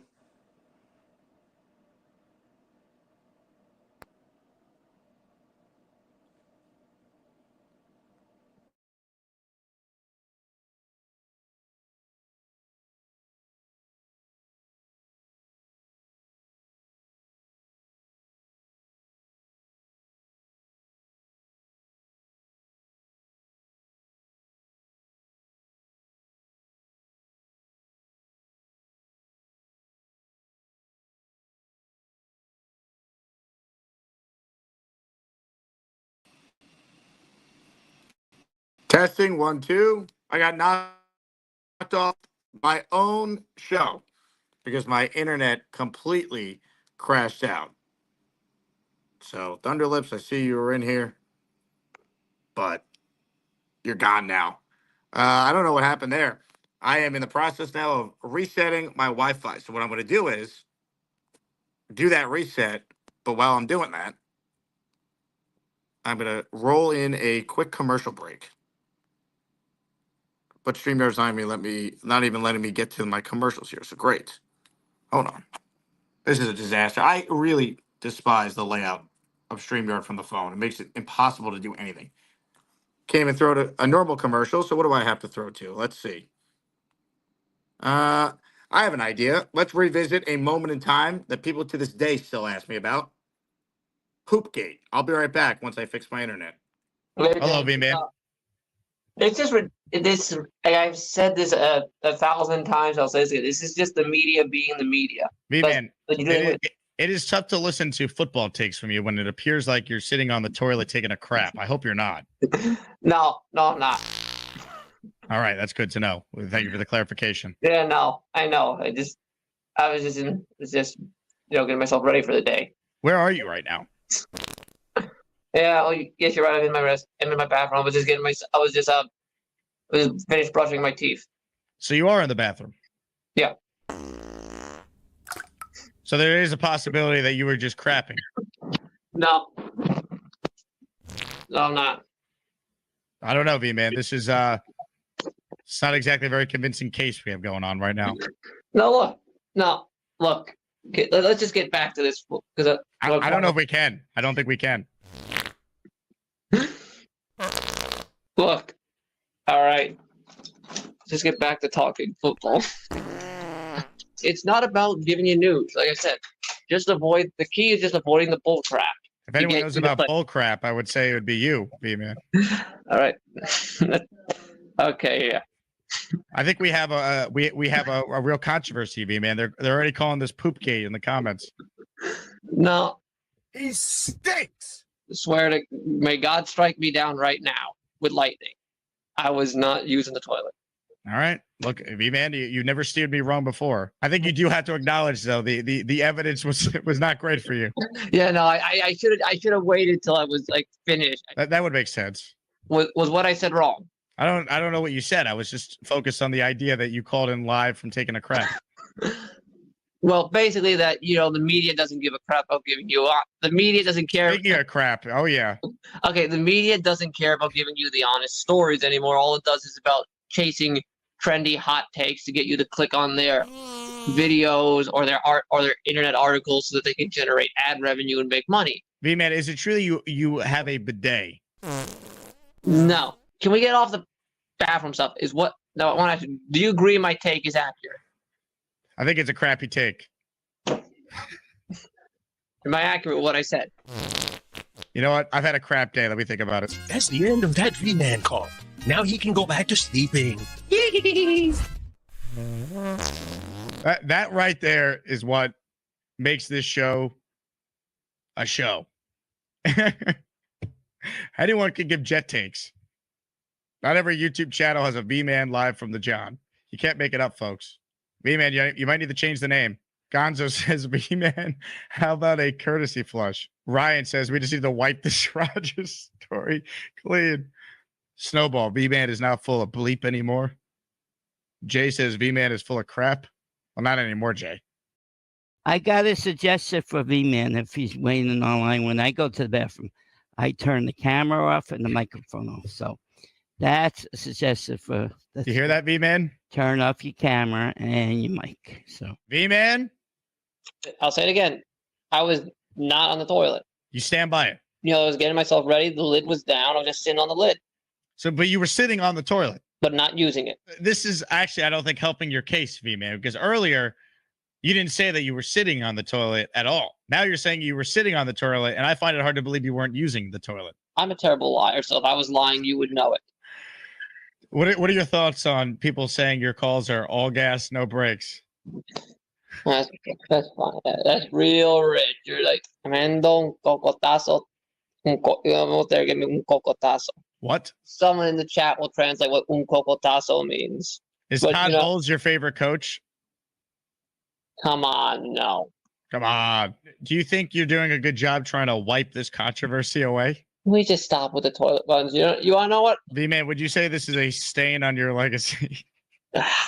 We just knock this off for like. To be fair to the chat, you got to let us get it out of our system for at least a day. But I'll put this on the record so people know my position. About Poopgate? No. People have asked me. People people see my Puerto Rican T-shirts. I don't think anyone's asking you about your position today. I think they're asking you about Poopgate. I was not using the bathroom. Also, on my position in Puerto Rico. V-Man, thank you for the time today. You want to talk about controversies with the Jets? Rodgers missing 2 practices in June. That's not a real story. V-Man and Poopgate, maybe the biggest story involving the Jets besides Reddick's contract right now. Let's be real. That's what I do when I have to go to the bathroom. What a call there. Here's the question I have for you, V-Man. A lot of people have been speculating on this Poopgate situation. Do you have any further comments on it? No, I do not have any further comments on it.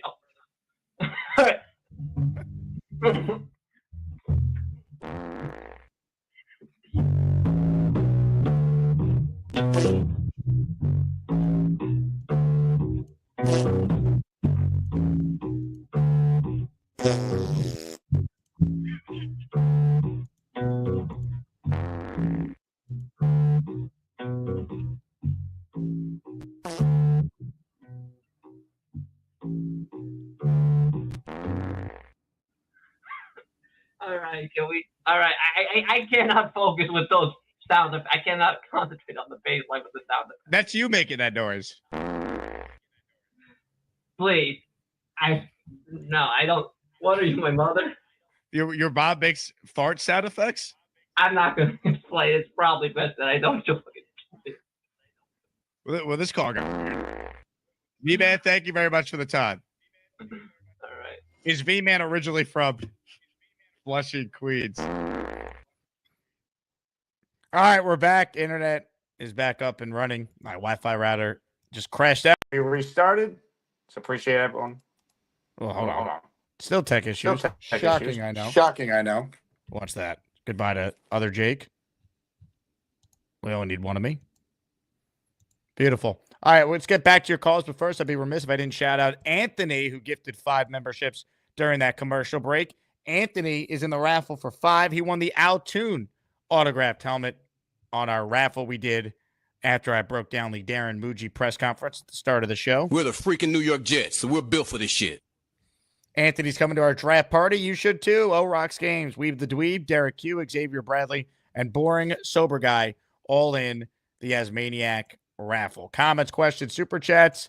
Let's get back to it. Let's say hello to our guy Neil, who starts us off this segment. What's up, Neil?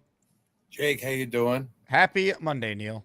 You too. Hey, just from the standpoint with Beast, Gary with his carnivore diet and all that bullshit. Look, I from a guy who was 336 pounds that lost 110 14 years ago, I think I could give a little bit better advice than Gary, who chews on a bunch of meat and butter. Beast and Bobby, I would even suggest, although Bobby's looking pretty good. He's cut a lot of weight. His face looks a lot thinner. But I've been getting a lot of positive stories from clients and a lot of people I know on this Ozempic and the other drug. This Ozempic stuff, it's curbing people's appetites. I'm hearing stories 70, 80, 100-pound weight losses, guys keeping the weight off, lowering their cholesterol, getting healthier, even drinking less are a lot of the positive effects happening from that drug. And I got to tell you, man, when you're as big as Beast and, Bob, that's something, you need more than just, switching your diet from eating, tacos to eating, 10 pounds of beef at a sitting and 4 pounds of butter. I don't think that's going to help the Beast. So that's just my 2 cents on the diet side. Okay. Now, before you continue, Peter Castro, a good friend of yours, wants to know who your pick of the week for quarterback is this week. Okay. Well, I already said I like Will Howard. I'll stick with that. But any of those 5 or 6 quarterbacks that are in the second level, I think we have to take a shot on one. That's my bottom line. Now, I am going to fix the first round. This is my new suggestion. I think it's a rather good one. I ran it by Rich Southern Jet, my expert draft analysis. He loved it. I think we should do one or two things to start off. First off, there's 3 tight ends that other teams are looking to get rid of right now. All 3 of them, you can make an argument, are better than Tyler Warren, or less risky anyway, instead of taking him at 7. You got Mark Andrews, who Ravens are down to a 4th pick swap, or maybe he'll even take a 5th and something next year. For a guy I think he's going to make $7 million this year on the last year of his contract. And certainly you can't argue that he wouldn't be a major upgrade to anything we have or could get in the draft. Do you like that to start? Is that a good starter? It depends what I would have to give up to acquire one of these tight ends. I just said to you, a 4th, they'll take a 4th, maybe even a 5th, Jake. If you give a 4th or a 5th up, you could take 2 6 and go back to the 4th, and you got a tight end that we don't have to worry about anymore, and you fill a major hole. Wouldn't you say that's a positive? Yeah, I don't hate that approach if they choose to take, let's say, Membu at 7. Sure. Right. You got to go Membu at 7. So that's number one. How about and you got the Eagles wanting to move on from Goddard, and you even got the Falcons looking to move on from what's his name? Pitts. Kyle Pitts, who, by the way, what was he, the 4th round pick in the draft several years ago, right? Yeah, but you understand that you only have these guys for a year under contract. Like, that's it. Yeah, but they're on their 2nd contract, and you can get them much cheaper, especially Goddard and Mark Andrews. They're both 30 years old. Yeah, but if you take Warren, you're not paying him anything for 5 years, essentially. I get it, but you're doing this. Well, first of all, if you choose Warren and number 7, right? What's his rookie contract going to be? It's going to be pretty expensive, isn't it? Not relative to other positions. Like he's still on a rookie deal. What would it be? I'm curious to know. It I don't have in front of me. It would probably be at least. Could we say it's at least going to be at $6 or $7 million a year for 5 years? It's probably 35-ish guaranteed. So yeah, that sounds right. All right. So I'm saying you can get Mark Andrews for 7 or 8 or 10 million, restructure him and not have any kind of issue on the cap. Or the same thing goes with Goddard or Pitts. And I'm saying to you, you immediately fill a hole. So you and want you can Membo fill your at other 7? 4 holes. Is that your plan? Plus, you fill your other 4 holes, Jake. You get a chance to fill the tackle, the offensive tackle. We need a wide receiver. We need a safety. We need a quarterback.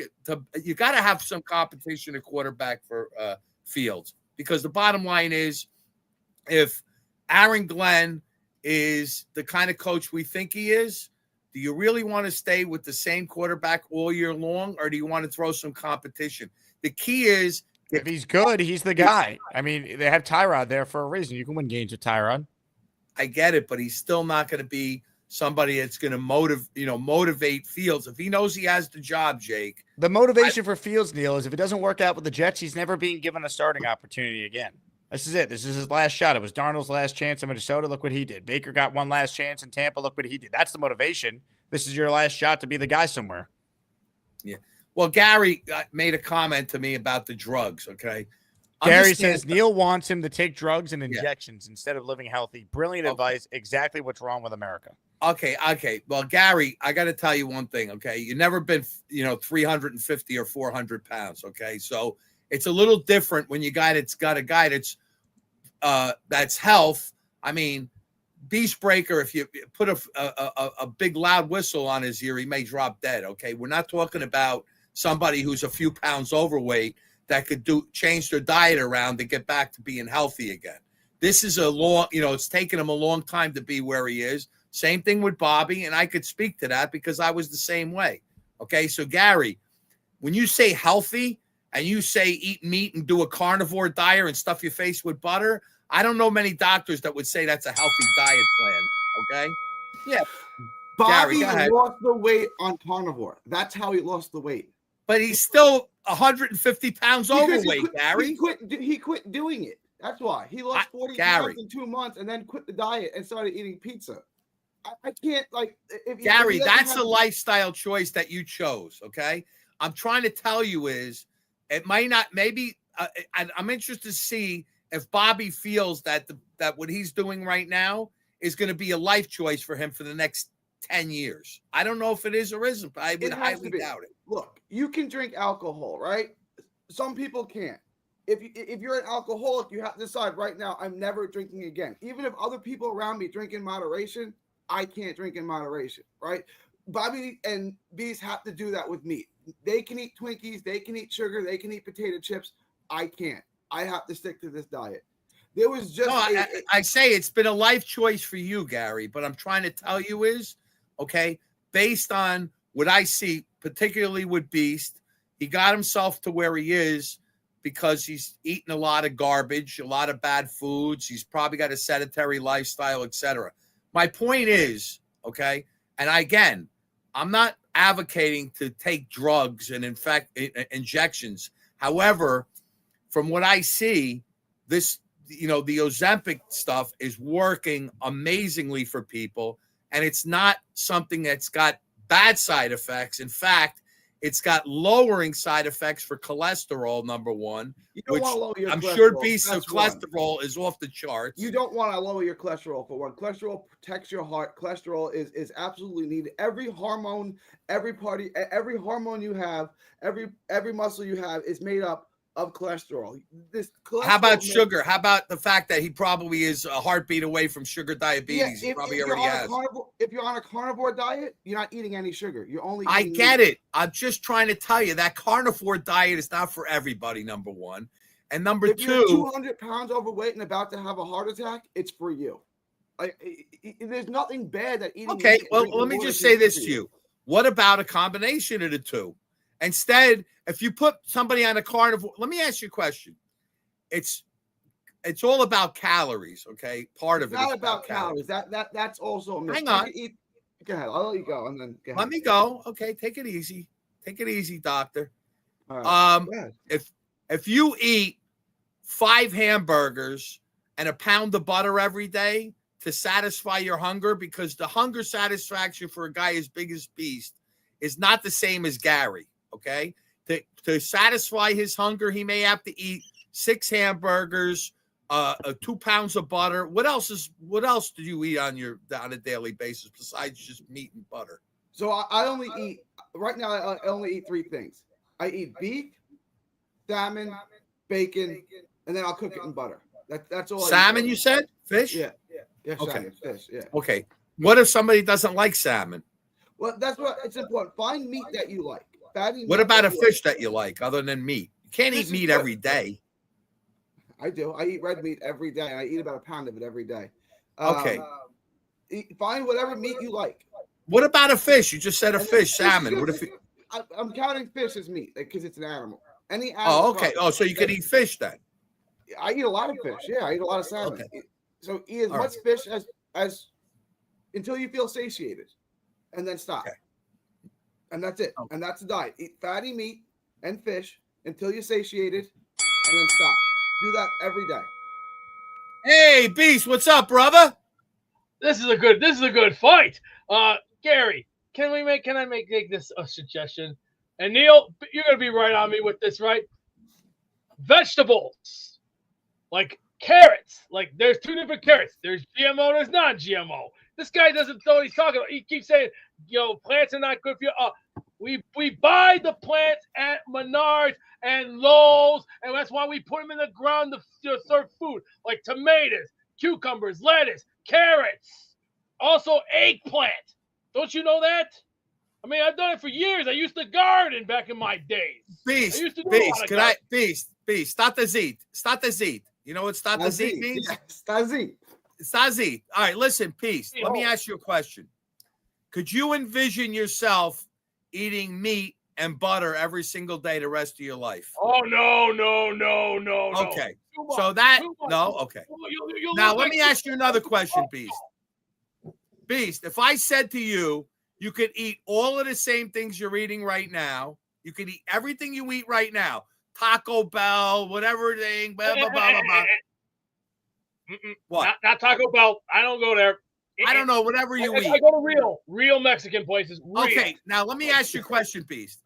If I gave you an injection once a week, doesn't have to be, just quietly put it in, and you went to the places you like to eat at, instead of eating 4 tacos, you felt satisfied by eating 1 taco and satisfied by eating less food.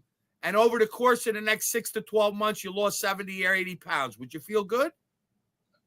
What I would do is I'd slow it down first, because when you get older, you don't want to screw up the colon. I mean, I've learned that the hard way. I mean, I'm taking different strides. I'm taking 2% milk. I'm having wheat. Wheat bread's actually supposed to be good for you. It's healthy. I mean, white bread's not supposed to be good for you at times. That's why you got to go with wheat and you go with the 2%. Okay, Beast, how old are you, Beast? I'm just curious. Same age as Gary. I don't know how old that is. How old is 41. You're 41 years old. Okay, Beast, you're 41 years old, all right? Whatever you're doing up to now is obviously not working, okay? Because I was the same spot as you, okay?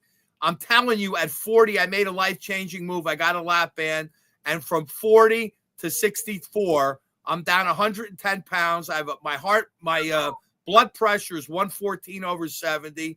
I work out. I take no medications. I feel better now than I did when I was your guys' age, okay? Now, with that said, the lap band is not for everybody, and it's an expensive surgery, and I only recommend it to certain people. If I had to do it over again, without a question in my mind, I would take the Ozempic. It lowers your hunger. It actually makes you want to drink less, from what I'm told from a few people. And instead of eating 2 sandwiches or a sandwich, people are satisfied with a half a sandwich, and your hunger level goes down dramatically. You will cut weight. You will lose 80, 100 pounds in a year. That's my suggestion. You don't want to do it. That means you don't want to lose the weight. Bottom line. I would say the Some same people thing don't want about to lose the weight. Beast, do you really want to be? Would you be happier 80 pounds less or not? Maybe you're not. Well, right now I'm down to 258 because I spent been taking a different. But stride do you and want to different be approach. less? Do you want to be Oh, 200? yeah. What's your fighting weight? Well, a couple years ago, like 3 or 4 years ago, I was 321. I didn't know what the hell I was doing, and I almost put myself in a different kind of attack. And I was like, okay, I don't want to do something I don't want to regret. And Where do you want to be, Beast? 258. Where do you want to be weight wise? What would be your ideal weight? Between 234 and maybe 245. That's fine with me. But how tall are you? How tall are you? I'm only like 5'7", 5'8".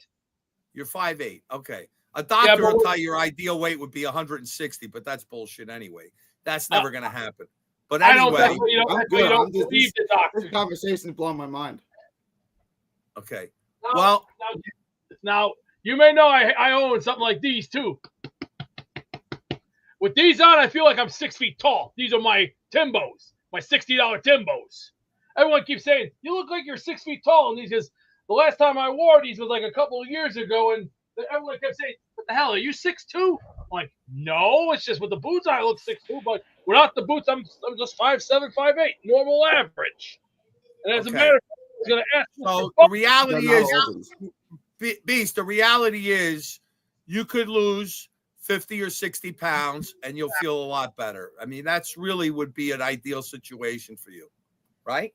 Well, that's why I stopped drinking. And I used to back in high school and college, and after college, I just I partied too hard.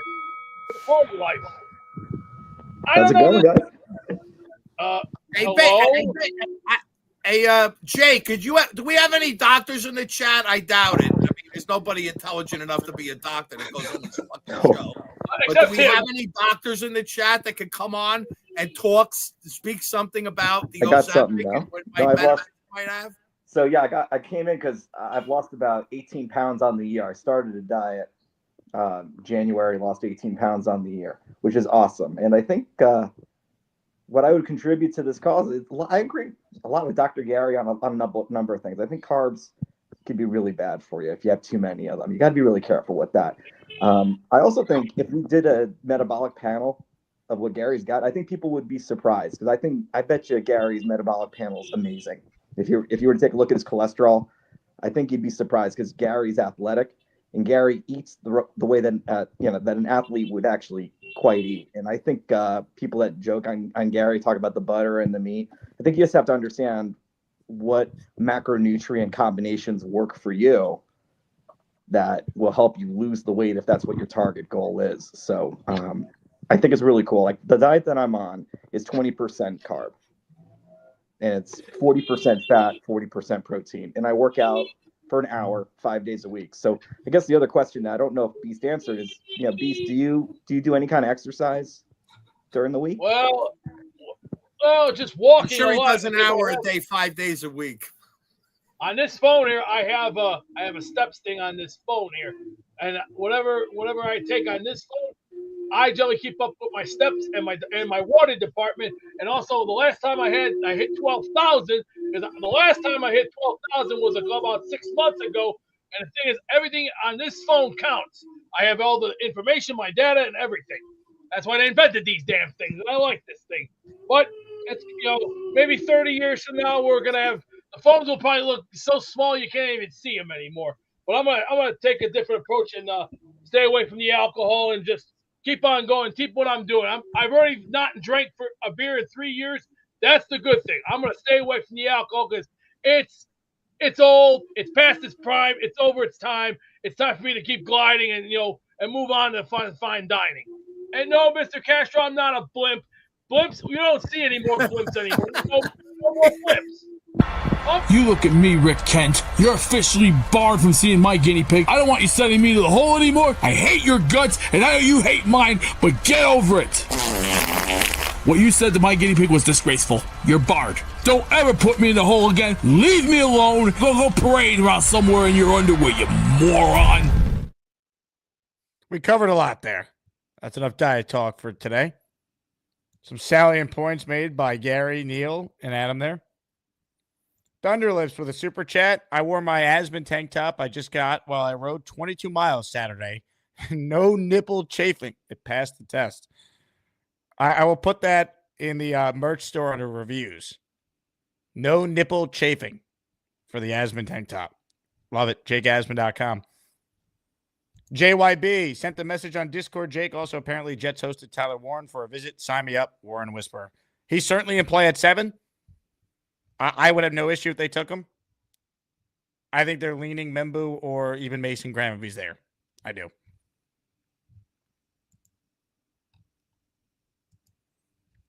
Appreciate you. Connie Carberg in the house.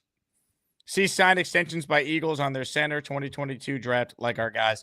I mean, that's the next step, you would think, right, Connie? Like Sauce and Garrett should be extended after the draft. I don't know why they can't do it now, but seems like they're going to wait till after the draft. Shout out to Connie, one of the greats. Late night in the raffle for 5. Ladies and gentlemen, our prizes for this week are some of the best we've ever had. Signed Justin Fields helmet, signed Aaron Glenn helmet, signed Curtis Martin helmet, and a signed DeBrickashaw Ferguson. Get out and gift the membership to be entered for your chance to win. We're the freaking New York Jets, so we're built for this shit. All right, the following 5 people are channel members here as we reach the home stretch of the show. Luis Cordova, WD, EJ, Sarah from Australia, Cantu, Renage, all receiving a membership. Man with a Rake has gifted a membership. He is in the raffle for 1. You get the fuck out. Aria Shiken is the recipient of the membership there from Man with a Rake. All right, here we go. Home stretch. Pork in the morning. You're next. What's up, Pork? He's got his merch on. Love it. Pork, call back. We can't hear you. Your audio's not working, but we love the shirt and the hat. Australian Jet fan, you're next. Go ahead. Yeah, I don't quite understand why Gary said that high cholesterol isn't a problem. I'm pretty sure that it's proven that high cholesterol leads to clogging your arteries, which causes high blood pressure, which actually makes you more likely to have a heart attack. So vegetables are important, and so are fruit. Australian Jet fan, thank you. From Australian Jet fan to Paul, who's next. Hello, Paul. What's going on? Oh, bad timing. How we feeling, Paul? How's it going? So for starters, there's 2 types of cholesterol. One is good and one is bad. I'm not a doctor, but I know one thing is a fact. Everybody's body is different. Everybody's body reacts differently. You should talk to somebody that knows what they're doing. Uh-oh, what happened? Beastbreaker cutting in. Beastbreaker. Love you, man. Got to take care of yourself. You know, quitting drinking was a good start. I'm there too. I'm over 6 months deep. It's a poison. Good for you.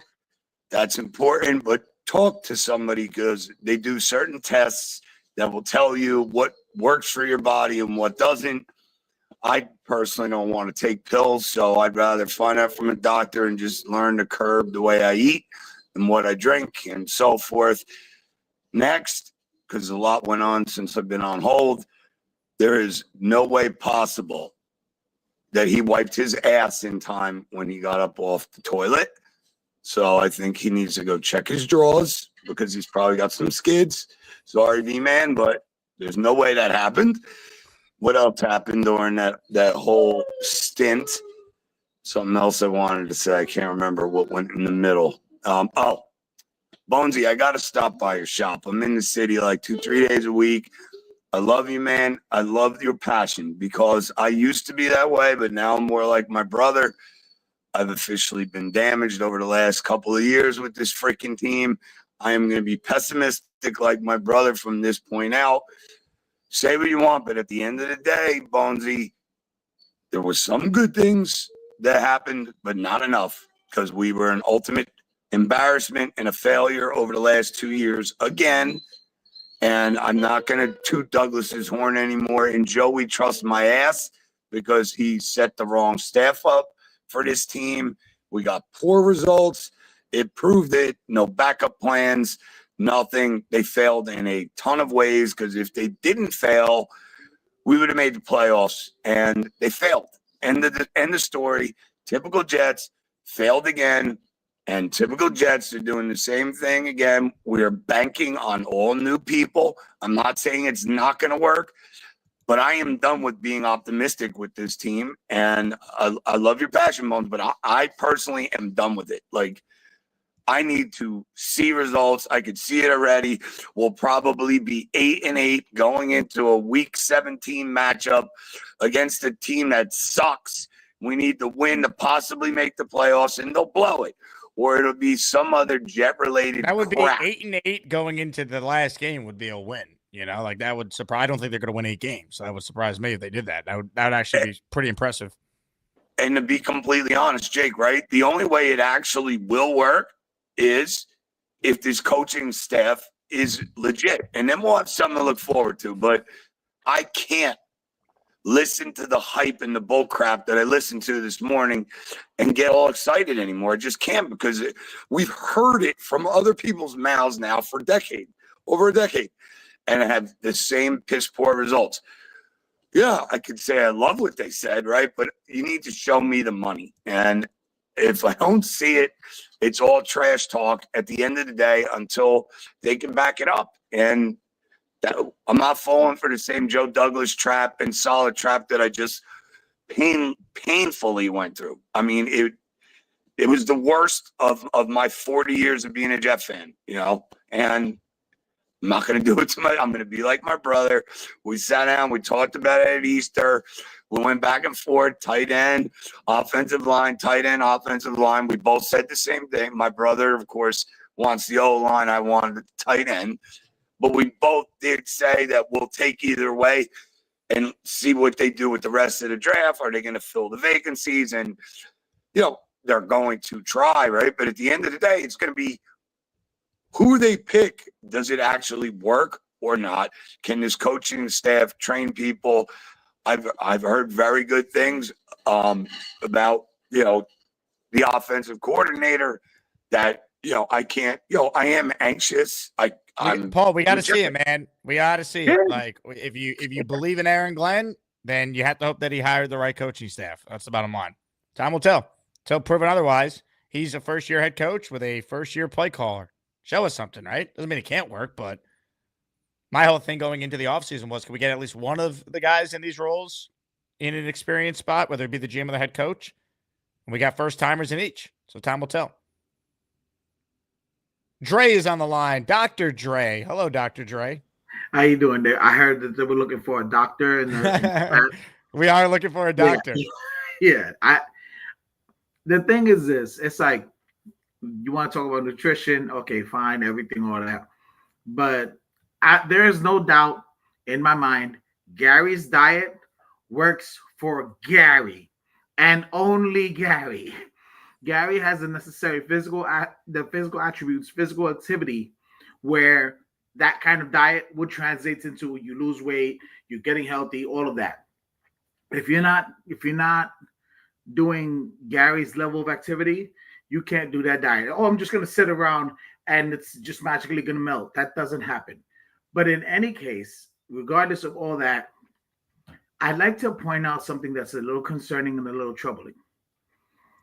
Bonesy is, like, right now, Bonesy is a pre-Allen. But if this stuff doesn't work out, Bonesy, I feel, is going to do a heel turn and turn negative, and he's going to be worse than Allen. Really? So this is the only thing I'm looking at it. Like, he's trying to be positive, but then he's talking about, oh yeah, you know, Aaron Glenn, he's got these big brass balls and this and that. And at this point, I'm feeling like most of us kind of have to meet in the middle and be like, okay, we're excited that the new regime is exciting, trending in the right, saying the right things. Okay, that's all well and good. But we're not talking. I don't want to hear no more talking. Too much talking has happened. The Aaron Rodgers era is over.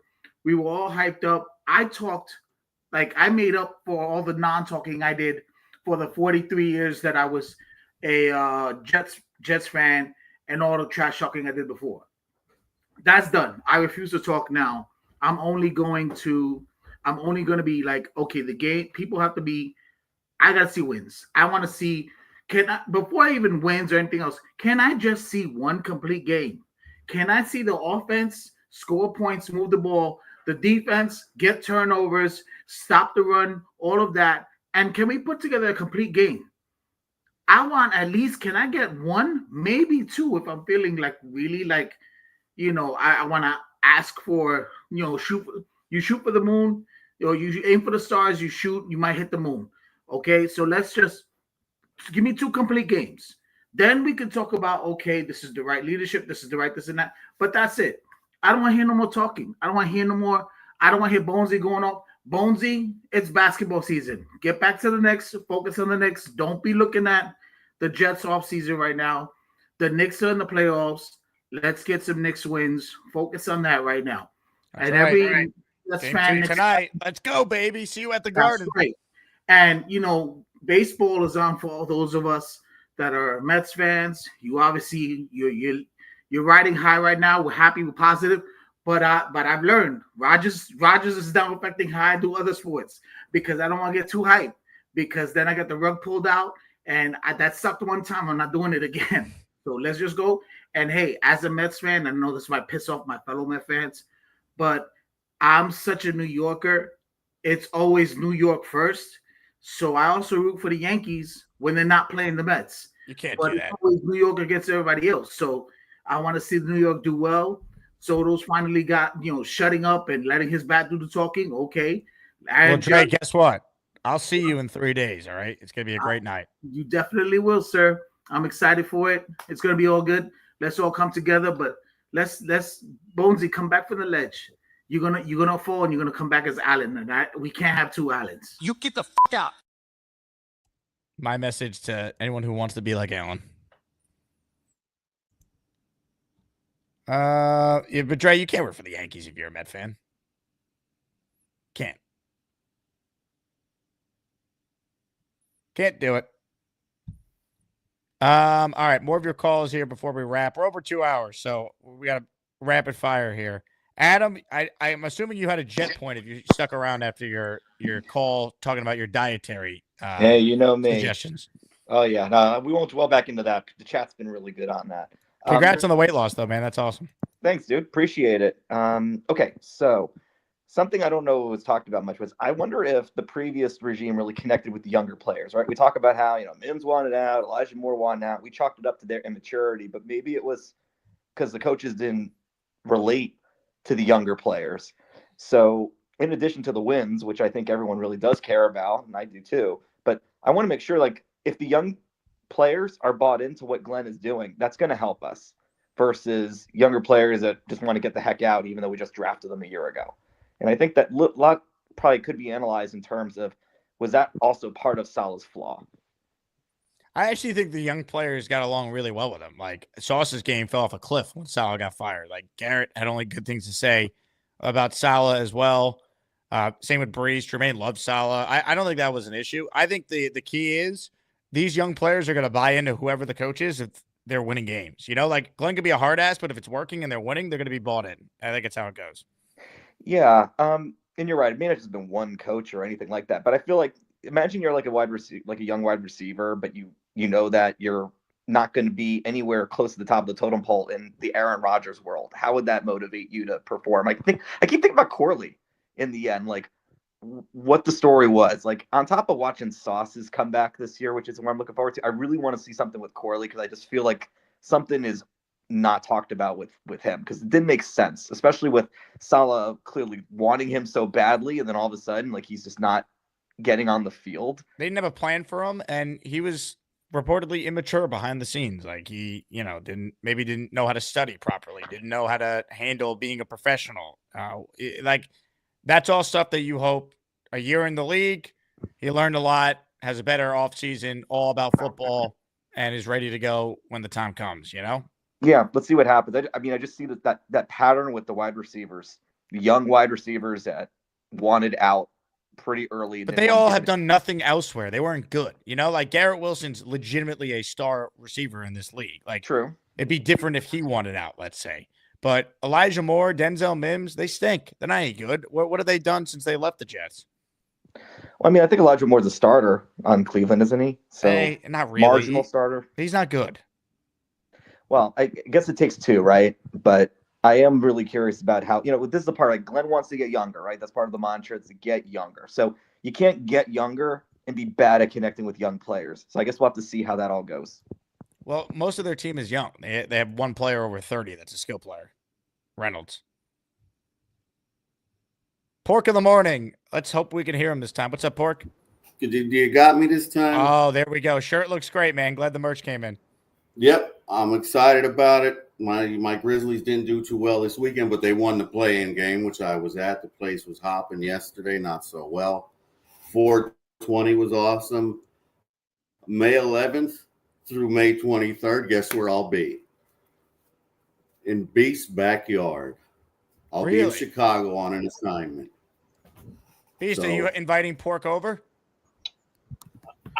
Not that I know of. I'm also checking. Did you send me something, Jake, in the mail? Because I'm looking at my USPS department, and you sent me something. Someone sent me something from Las Vegas. So is this true? I don't live in Las Vegas, Beast, so it couldn't have been me. Yeah, because I have everything right here in the department, USPS department. Yep, my I always check that every day. Yeah, because it says here, a shipping label created USPS awaiting item from Las Vegas. So I'm like, wondering what that's all about. We'll have to wait and see. But until then, to be continued. All right. Well, I was just going to let him know I'll be in Chicago from the 11th to the 23rd on an assignment. So if he wants to go out for a sandwich, he could show me around. I'll take him to the gym. You got to visit the attic. So. Well, Pork, God bless. Yep. Have a great day, guys. Thanks for having me. Pork of the morning, everyone. Dre checks back in. Dre, are you really wearing a Yankees hat now? What are we doing? What are we doing? You can't root for both teams. You can't do it. No, I don't. I root for the Mets. I'm a Mets fan. I was born and raised a Mets fan. But then the Yankees, they play in the Bronx. I've got family in the Bronx. They are New York on the AL side. Okay, I'm going to watch this team too. It's always New York above everybody else. I don't get the whole rivalry between the two. Like, no, I'm going to go with which one goes with my outfit. But you can't. If you're a diehard fan of a team, you can't. I am a diehard. But see, here's the thing, though. What about the Giants? You were for the Giants? I would like to see the Giants win, but I won't sit here and my dad will sit and watch Giants games. I'm like, okay, I can't do that because I already watched the Jets stink. I don't need to watch bad football for both. Or spend my day watching that. But I'm just saying, when the Giants win and I'm with my cousin, I celebrate with him. I'm like, okay, congratulations. But when it's Jets versus Giants, it's always Jets. So you rock Giants gear? Huh? So you have Do I have any Giants Giants gear? No, I would borrow maybe my cousin's hoodie, my cousin's Giant hoodie, but I would have put on a Giants hat.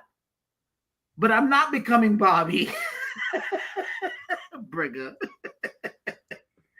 But no, seriously, I don't understand the hate. If you're from the city, like you're born and raised in New York City, how do you not root for a New York team? Because if you have a team, that's your team. The fans talk so much crap to each other. I can never root for the Giants or the Nets or the Mets. Yeah, you do. You would or the Rangers. So you're saying in 1986 you were rooting for the Red Sox? That's different. When the Giants No. Let me stand on business. I will. It's the lesser of two evils. When the Giants played the Patriots, I rooted for the Giants, but I wasn't celebrating like this is like my championship. I was happy New England didn't win. I couldn't do that. I wouldn't do that. That's not my championship, but I'm happy. I would have rooted for the Mets in '86 if I was alive then. Yes. Yeah. Well, that doesn't make me a Met fan. No, understood. But that's what I'm saying. My brother-in-law, my sister's husband. By the way, I'm just tripping out the fact that Beast's sister-in-law, that means that's Beast's brother's wife. And I'm not understanding how he's trying to gauge, like, did he say she's single? Because I'm like, wait a minute. Time out, Jack. This is my question. Back up the train. No. Listen. Slow your roll. I'm a happily married man, so slow your roll. But what I'm trying to understand, I'm talking about logistics. If your sister-in-law is single, that means she's no longer married to your brother, right? She has a boyfriend. Thank you very much. Okay, so Beast, my question to you is this: your sister-in-law, is she still affiliated with your brother in any way, shape, or form? If she's not married, she could be married and have a boyfriend. That's a whole different conversation. But I'm confused as to the logistics of the situation. I'm just asking for clarity. If your brother married a woman, this is now your sister-in-law. If they then get divorced, I've known my sister-in-law for many years, so then that's just a friend. We're saying you say sister-in-law because she's your brother's wife, right? I'm trying to keep it, even, Steven. Let's not jump the gun a little off the I'm not jumping any guns. I'm trying to follow through the steps. Thank you. Mm-hmm. That's all we needed. That's all we needed to say. Thank you. Okay. Thank you very much. Oh, and that white Yankees hat, I changed that. I definitely would say you're supposed to wear a navy blue because the Yankees wore a the Yankees hat comes in all color styles. There's a gray. I like also there's a gray camouflage one, and I would wear that. But I would wear black. I'd wear blue. I wear. Oh yeah, baby. I want to have that. I used to have something like that. I got this out the stadium, straight out the stadium. Okay. But does the chat, everybody understand what questions I'm asking, though, that I'm confused about? Yes, there seems to be some confusion over the Beast family dynamic. Yeah, exactly. Like sister-in-law, but she has a boyfriend. I'm like, and your brother's okay with this? Like, we haven't clarified. Are they still married? And if they are, where's the boyfriend coming out? And why people are trying to hit on that in the first place? Once you hear sister-in-law, okay, that's immediately implies not single. So I don't know why the chat was going wild. Dre, thank you for the time today. You get the fuck out. All right, last call here. Nate closes out. But first, unmute your mic, and then we can hear you. Was that his? Dre confused me. Was that his sister or his sister-in-law? That was his believe sister, it was right? Beast's sister-in-law. But it definitely wasn't his girlfriend, right? It was not Beast's girlfriend, no. I mean, certain parts of the country, Jake, sister, girlfriend, it's like tomato. So I could see that being somewhat the relationship. I only called in because that was the most Beast, absurd. any thoughts on that comment? I'm not going to comment on this. I already said I already made my piece loud and clear. That is my sister-in-law, and she's gone through a lot in her entire life. I've done the same as well. So let's not start jumping our bullets out of the guns just yet. Let's just try and be a little civilized instead of being uncivilized. As of right now, I'm gonna right now take it easy because I don't need to be ruining my heart and my liver and everything else. Because I'm scared right now about my weight and everything else. So let's just try and keep it nice and easy instead of me jumping off the wall like some kind of a maniac. Now, please, I'm gonna go take care of some calls right now. I got some business to take care of. But Nate, you have a nice day on your bicycle and don't hit any trees. Thanks, Beast. I don't plan on it. Appreciate you. Have a good day, Beast. Thank you. Adios, amigo. Adios, amigo. Da. Oh, look, hi, Lane.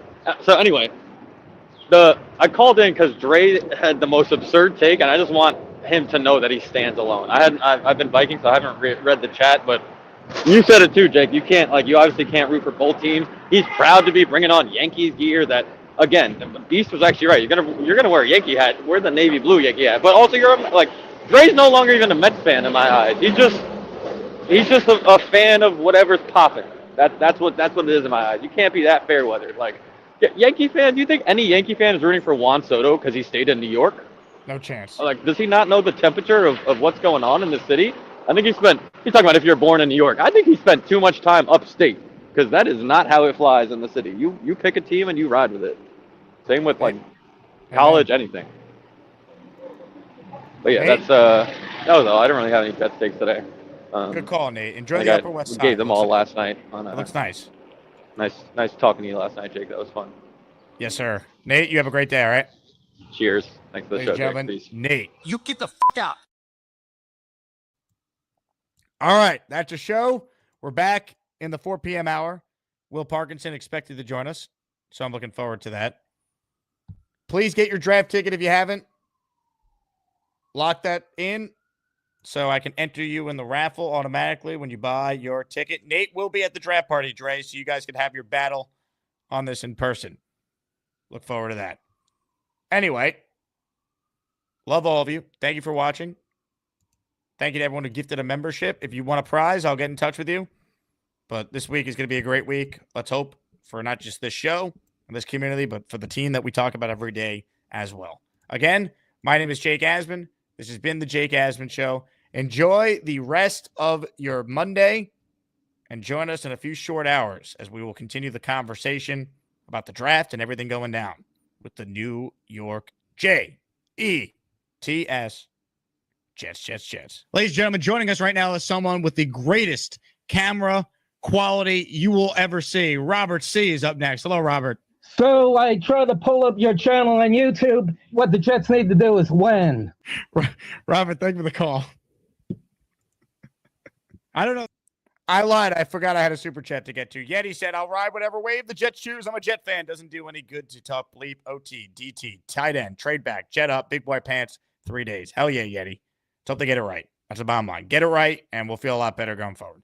Big fella, do we know if Beast Brother is still with us? I don't know. On that note, go Jets. See ya. How do you feel about your matchup with Charles Gorman?